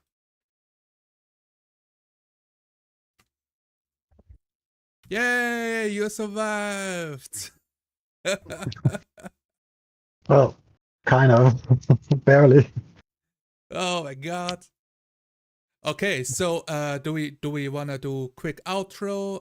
Do you want this on live stream, or we can cut it here and just talk offline? I'll leave it up to you. What I have to say, it could be done live. That's fine by me. Solmer. Yeah. It's totally fine, no problem. All right. Yeah, let's give some insight. So first of all, I think I completely botched the rules, guys. Like, you did some, let me help you guys, like convince you to do what you want. And I said, roll for heart instead of tongue. And then I was like, oh shit, but I just ignored it. I'm like, nah, it's fine. I'm pretty happy that you did choose for hard. Yeah, it benefited him. I think there's one moment that I think there was a big miscommunication, because I rolled 2 12s like when I was shooting. That was the worst possible outcome. Yeah. Oh, it's the worst outcome. So, yeah, because Yeah. you want to roll low, right? So that's why I said, like, I'm Right. sweating and I shouldn't. I mean, like, if I shoot a crew, like, I'll let you, but like I just shot at it first thing. Yeah. But then I changed it to just a school of fish. So I guess that's that. There was one moment I think, in the moment I Zohar was got thinking, confused. 12 is good. 12 is good. So let me think of something. Yeah, So I like exactly. hypnotized myself in the moment. Yeah. It is. Because like it's fine. Yeah, but because the result was so bad that I thought, I think I'm gonna narrate my failure on this one. Yeah. But no, the game ran like smooth. I think very smoothly. Yeah, it was really nice. I think it's really difficult. Honestly, I think it's really hard. Yeah. But I did my best to concentrate and try to get the picture, because it's not possible to ask questions. So you gotta, try to figure out what the situation is all the time, to trying to who's getting to eaten by coordinate, who. right? Like that's part Yeah. of that we try to do with this session. Like, holy shit, what do we have when chain of command breaks, and like we don't really know what's happening there. We have the players on different ends of the ship, like on the outside and on the gun. So all you see is what happens in the room or on the gun. But trying to figure out, how do I give everybody the turn you deserve, so that like the other guy doesn't accidentally die, because his friend couldn't help on the big gun. I thought that I could have easily been eaten by that. By that point, we got back to me in the next scene. But that's it's I rolled some really bads and missed, and then Oh man, and so that on, was so that's yes. Like, did you miss every shot? yeah, and I'm really bad at shooting as well. Oh, my character is bad at shooting, so then if you can't kill your enemies, you're probably gonna get eaten at some point. Yeah, one thing I did is the first Mud Raptor, every shot was an automatic hit. Like, if you pointed and shot, like the first Mud Raptor, you got him, and he ate like 4 spears to die. And I was like, yeah, that's totally fine, because he's taking your resources and your time. And when like people started dying and freaking out, that's when you need to like aim and hit your shots. Type deal. So in my head, that's how I was trying to justify, when do I ask for a roll? So I don't just ask for a roll until you fail, because we want to avoid that part. And that was exactly when the battle turned, when the guy panicked. Yeah, that's exactly when everything went all wrong. So that was a nice turning point.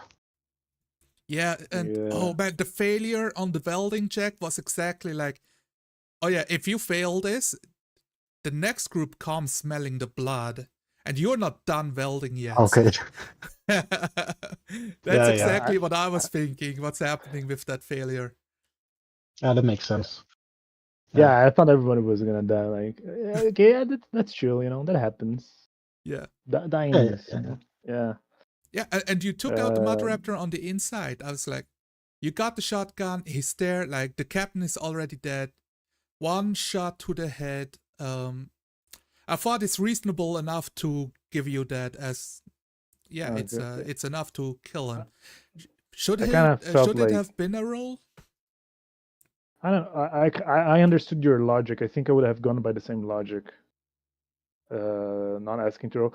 I did mention like I do not care if there's glass or a machine behind me Yeah. because I was kind of giving you like it's okay if you want to like penalize me, for this. Yeah. But you were I, merciful.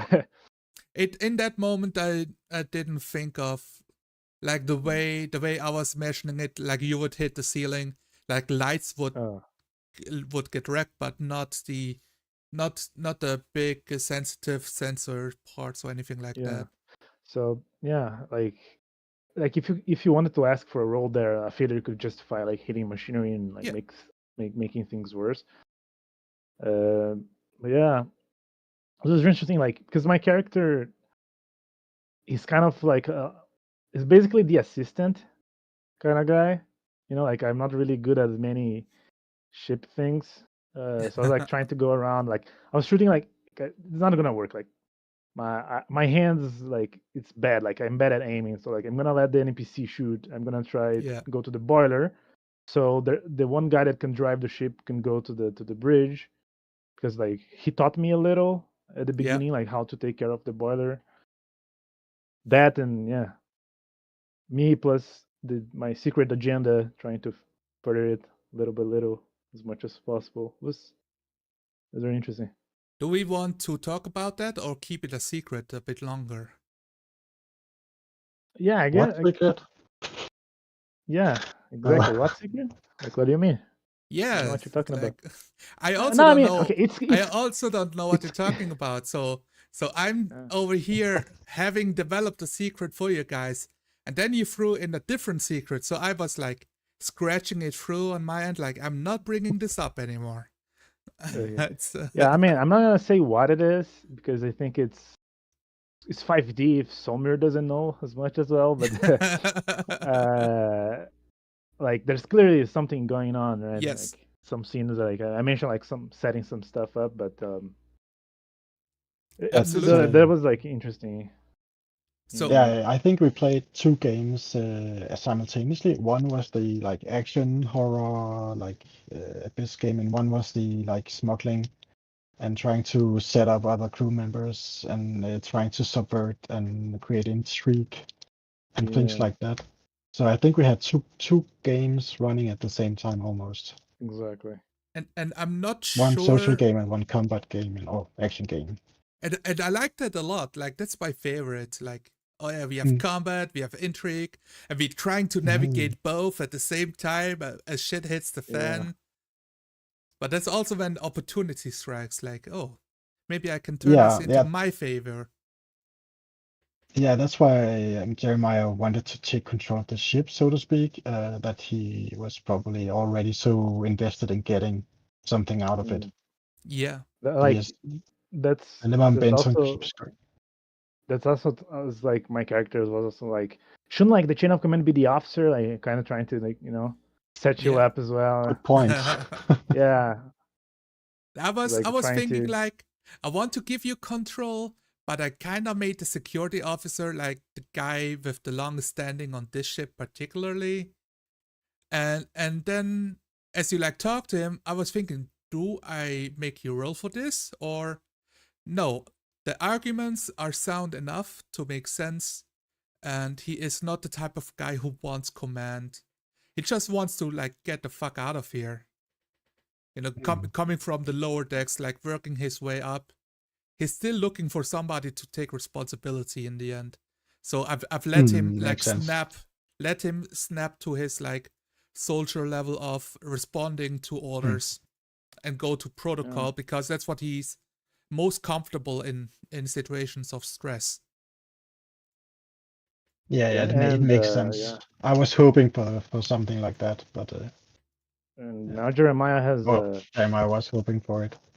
and Jeremiah has a weapon against the guy if he wants to, Kill with another guy the on board. the vertigo addiction. Like that's something that can Yeah, be yeah, yeah, used yeah, later yeah. on. Exactly. That can always come Yeah. up. Mhm. Yeah, and I Yeah. purposefully did not tell you that I was doing it because I want Jeremiah to really believe it, because if something comes Ah, up, Jeremiah will really be like earnest about like yeah, if he sees it, because he doesn't know it's a thing. So I was like kind of yeah. playing a long game here. That's a good thing about splitting the party so much Yeah, that stuff can happen. That yeah, all sorts of But stuff can happen behind the scenes almost. okay, that's something that's a bit confusing me. Like vertigo addiction. What do you mean exactly? Because I was a the bit drug. lost at that part. Like I was thinking, so this is what arrived at me. So I wasn't quite sure how to handle it. That Timothy, the security officer, has addiction because Yeah, there's a like I was compartment in the just suit, and I was like ready to. You planted something, so I'm like, okay, you're ready to set him up to be an addict too, like at the same time. yeah, because it was like I was spreading a hoax pretty like pretty Yeah, much yeah. like because I thought like I think I already said this as a character. Like, I want to smuggle some ammunition, and like I Mm. have to make it the way that he's not trustable to be around weapons. So like maybe I can be the next guy. So like Oh I was yeah. trying to set him up like that. In the end, like I managed to put my hands on the ammo, but like it's still there that as an option. So like, oh, I know Jeremiah is the second in command. I'm gonna tell him that I've discovered that the guy is an addict. So if he has a withdrawal, like, is he reliable around guns? So that was what I was trying to Oh, set up. oh, I see, I And, see. and the drug I had, like, I implanted it because if they do inspect it, they will find like, oh, there it is. You know. Okay, Yes, yes, yes. gotcha. I I wasn't quite think I sure where that was going, but makes sense. yeah, it makes sense. I think I missed the part with the ammunition that I mean, he you was you were smuggling not there, ammunition. so you were not there. No, I mean as a player, I kind of Oh, didn't really get that I part, think but I mentioned it like, oh, I know some people in the Ark that will like pay a good amount for weapons and ammunition. yeah, okay, yeah, okay. Yeah, totally.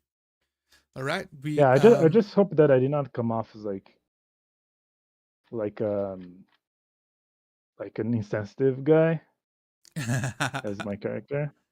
No, Oh no, I don't think so. Yeah, because I was trying to play him more of as like he's selfish, but like he doesn't want to like directly hurt or like have people killed, Yeah. But like he's clearly like also not trustworthy. But yeah, yeah, it's a friendly rogue kind of attitude, I suppose. I think you guys did a great job role playing your characters, staying in character, and like playing to your own goals. Because that was a difficult part of I want a submarine, so I've started the scene with they're looking for people for jobbers, right? And it's competitive. So how do you get in? And you give me the answer to that question. And if it's as much as like pick me, then also like give him a reason to pick you, right?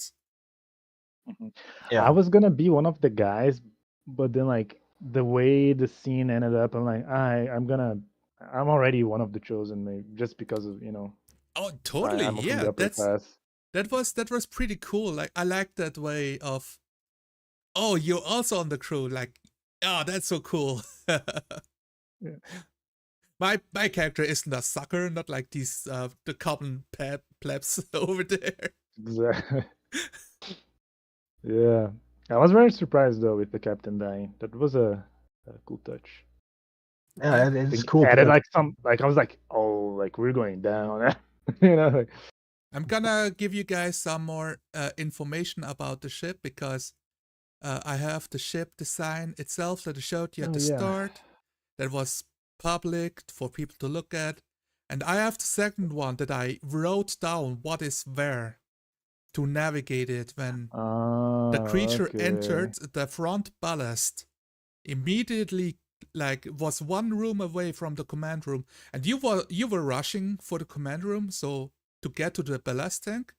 So I knew like you teleported yourself already, and that's Yeah, the moment where I like was like stepping in to be like actually, and I felt yeah, I kind was of like a bad bit doing it, confused. but I was trying to reinforce the structure. Mhm.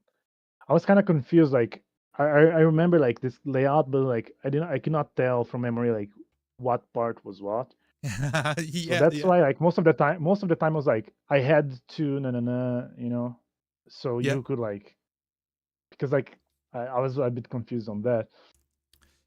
So It's yeah, that hard. was a bit of the It's point. definitely hard because I did go with a hard reference. So we are basically doing a Mm. dungeon crawl of describing every room, which slows down a 4D game. I mean, it slows down every game, I believe, if you keep it, if you don't keep it abstract, but very, very detailed. But that's what I wanted. As soon as like a mud raptor penetrates, or like a crew member starts shooting each other, then it's I'm- important. I just remember I really need to talk about this. Like Jeremiah, or like I guess Sommer was setting my character up. Yeah, like he's an expert. I'm like, I know nothing about the wildlife, you know. So that's another moment. Like I rolled bad, and I'm like, no, like those are just like rocks, you know, like because like why am I even here, you know? But like that was like made me confused a bit. That part. Yeah, that part specifically, I was trying to bring you into the scene. So it was a bit Yeah. of metagaming, but I was also trying to set you up as an expert in the eyes of the Yeah. other officers, and just I hoping that you would wing it because Jeremiah is not that smart, but he had a good impression of this Bart's smarts, so he was just hoping that he would be able to convince them that he was yeah, but smart or like Yeah. something. that could have us killed. But it was good, yeah. I did miss that part. I forgot that the marine life is like one of your specialties. Is it that, or what's your No, specialty? mine? Yeah, for the character, Oh no, like I'm like a big strong guy that can scavenge stuff and lie pretty well. Oh, okay. So you're It not was an just a ex. scam. It was It was just a just a Yeah, scam. total Okay, scam. okay, okay, okay. Yeah. exactly. Yeah, So yeah, when you rolled the double failures on the screen, was that the part where you rolled a double failure? uh, I was just like, no, it wasn't another double failure. It was just a failure, Yeah. Mm. Okay. and I was Yeah, like, the yeah. So failure like, is definitely like, oh yeah, there's something happening. Like you're sending out the sonar to see like what's out there. But when you activate the because sonar to see what's out there, they see where you are. And that was the yeah. failure. They started approaching, and Okay. That's I that got was you. I got you. my Okay. now the push I did not happens. like.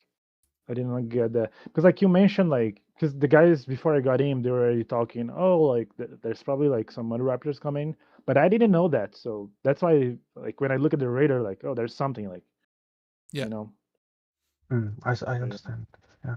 But that's on a side note, that's the failures. We said that we would narrate failures, but Right. Yeah. I don't think we did it that much. And honestly, I was pretty blanking out a few times on describing failures because it sort of I didn't Yeah. know what you had in mind, so I just said I'm not gonna narrate this one because I don't know how to narrate it. I think I And maybe it's get like that. I get that. because some failures you can describe how you fail, but not the consequence. Like the consequence is up to the GM, mm, say, you know. But yeah, Yeah. like if you shoot, like you said, you missed, you know, like if you missed, but like the same thing with the radar. Like yeah, it's just actually when I missed the first shot because I was super nervous. Like I just narrated, I took the first shot. He could have taken it from there. Like oh, you hit, a friendly submarine or something. I don't know. It's that's I yeah. understand, and it's something I'm still I think I do struggle with that part because up until now most games I do the thing where the player narrates his action, and then I as the game master narrate his action again, Yeah, yeah. and you just The explain relay. Yeah. everything twice during the session. And that's something I need to work on. I need to like think about during the game and improve on. Definitely. Yeah, but I gotta say, man, you run your games like I like the way you run your games. I think I feel like the way you run your games, it lends itself to be it's clear what's going on. Like I usually sometimes get confused, like oh what exactly, but like the games you run so far, like I had an easy time tracking what was going on. Like there was like one moment or the other where I was not really sure, like when we were climbing into the submarine, like I was not really sure, like did we already climb it or are we like climbing into the submarine? Like that was, I guess, the only part that I really like. I don't know where I am. Yeah, But I tried to you do did it with the well. captain to like he goes down and disappears into the darkness because you guys don't see it until you climb in because outside it's bright and inside it's dark. The sunlight levels makes it hard to see. So like waiting for you guys to say, okay, I go in without having you teleport around so I can actually explain that you have to climb past a cargo because the camel is a very distinct looking ship. And also like, okay, how do you describe the camel if it reaches the surface of the water to be loaded and for the crew to go in? It's like, yeah, it's like two humps, not like a single submarine thing. Yeah, I was gonna make a joke like, what even is a camel anyway? But like, never mind. Yeah, because like the land animals are, Yeah. Yeah. Right. Yeah, it would be. Yeah. But they probably That's still Yeah, right. have right. books Yeah. about the old world. I think probably still have books about the old world. So yeah, but you And run your children's games stories. well, man. Yeah, you don't be so hard on yourself. Was it Definitely. good job? Yeah, Good job. I'm allowed to give myself a pat on the shoulder. Thank you guys. Yeah. Definitely, yeah. I had a pretty clear picture as well, as clear as can be. Or not so many contradictions, I would say. I did not get many contradictions. One Yeah, of the I hope I did not things hog. Oh yeah, one of go the on. things I was thinking is like you were describing the scooter as a crawler, and in my head it was like a small thing with a turbine that lets you move really fast. And you changed that, Oh, and I yeah. was like, oh, he's changing that. Okay, I'm going with his script. Oh, he's walking on the ocean floor, not swimming. Okay, he's on the Yeah, ocean there's a floor now. Yeah, the submarine is on the ocean floor now. And Yeah, that was I was hard. just going with it. Yeah, good. Yeah, okay. Well, thank you for going with it. I wasn't clear. Didn't have a clear picture from what you had said, and that's probably my own fault. I don't know, but I mean a replay could reveal that. But also when we're playing this game, everything is kind of improvised. Nobody has read Yeah, the rule book of this is how you swim. This is what the crawler that's true. does That's or true. swims. So we don't know any of this. Yeah, So everything just comes up. my big reference point is the video game Barotrauma. I mean, hence the artwork. It's clearly from that game. So if players played a video game before, it's much more clear like what to expect. Like because it happens in the video game, but not many people know about it. It's a really yeah. niche, super niche multiplayer fun horror setting of running your own submarine and watching it all going to sheds. Yeah. Because you have one Mataraptor breaks in, people try to shoot him down, like get wounded. It fills up with water. Now you hit the tanks and you go down just to the next level as people die from the pressurization and trying to like somehow manage it. And you hit the floor. People have to go out to fix it and all of that. It's so much fun. And that was my goal. Like, let's evoke the same feeling, but in the role playing setting instead of the game setting, of the gameplay inside the game. Yeah, it makes sense. It was feeling under pressure, like everything was going wrong at the same time. Pun intended. Okay, any last words or like anything that you would that I should focus on, or anything like that? Or yeah, I think we said most things. One last We'll chance. let Shoner destroy our game. Yes. He, Yes. yeah. He's like, what do they roll? He's Are they yeah, even using he's the rolls? Kraken. Which game system is Exactly. this? Yeah, but I mean, I think we stayed mostly in character, so that's like at least one checkbox, right? Absolutely. I don't know. Yeah. That's my pet. Right? Yeah. All right. I'm gonna give one look at the comment section. Okay, Rick walked Yeah, off and then came back at the end. Nice. People like Barotrauma. Nice. It's a good yeah. game.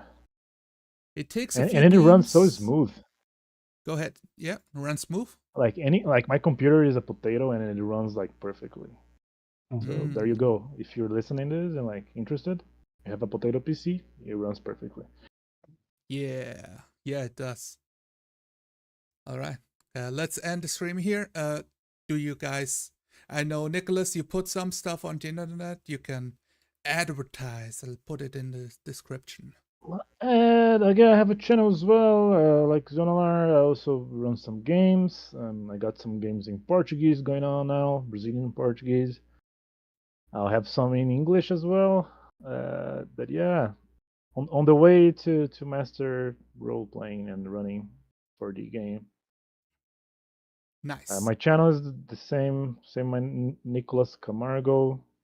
Yep. Yeah, That's it. I guess. I'll put a link so people can click a button instead of trying to look it up on YouTube. YouTube search function is trash right now. Yeah, it's so broken. Hopefully they will untrash themselves. I'm sure Google can create a search function. All right. And Solmir, anything from your side or just chilling? Yeah, I'm just a guy who wants to play like immersive role-playing games because it just makes an enormous difference. Just even going out of character just a little bit. That's really yeah. It feels very distracting to me. So I think it's just awesome to play with some cool people and go and get in character and just tag along. I'm just a guy who wants to play these games. So Nice. Yeah, awesome. All right. And we will leave it to the judge, jury, and executioner, Shoner, Rick, Mr. Max, whoever wants to watch 3 hours of us playing and give their 2 cents. Like, I'm open to critique. Be nice to my players. They're awesome. But I'm definitely open. Just lambast me. Write an essay how I'm the worst GM that ever existed. I can take it. He uses metric system. Who does that? What is a meter? What is a kilometer? Makes no sense whatsoever. All right, gonna stop the stream here. So goodbye.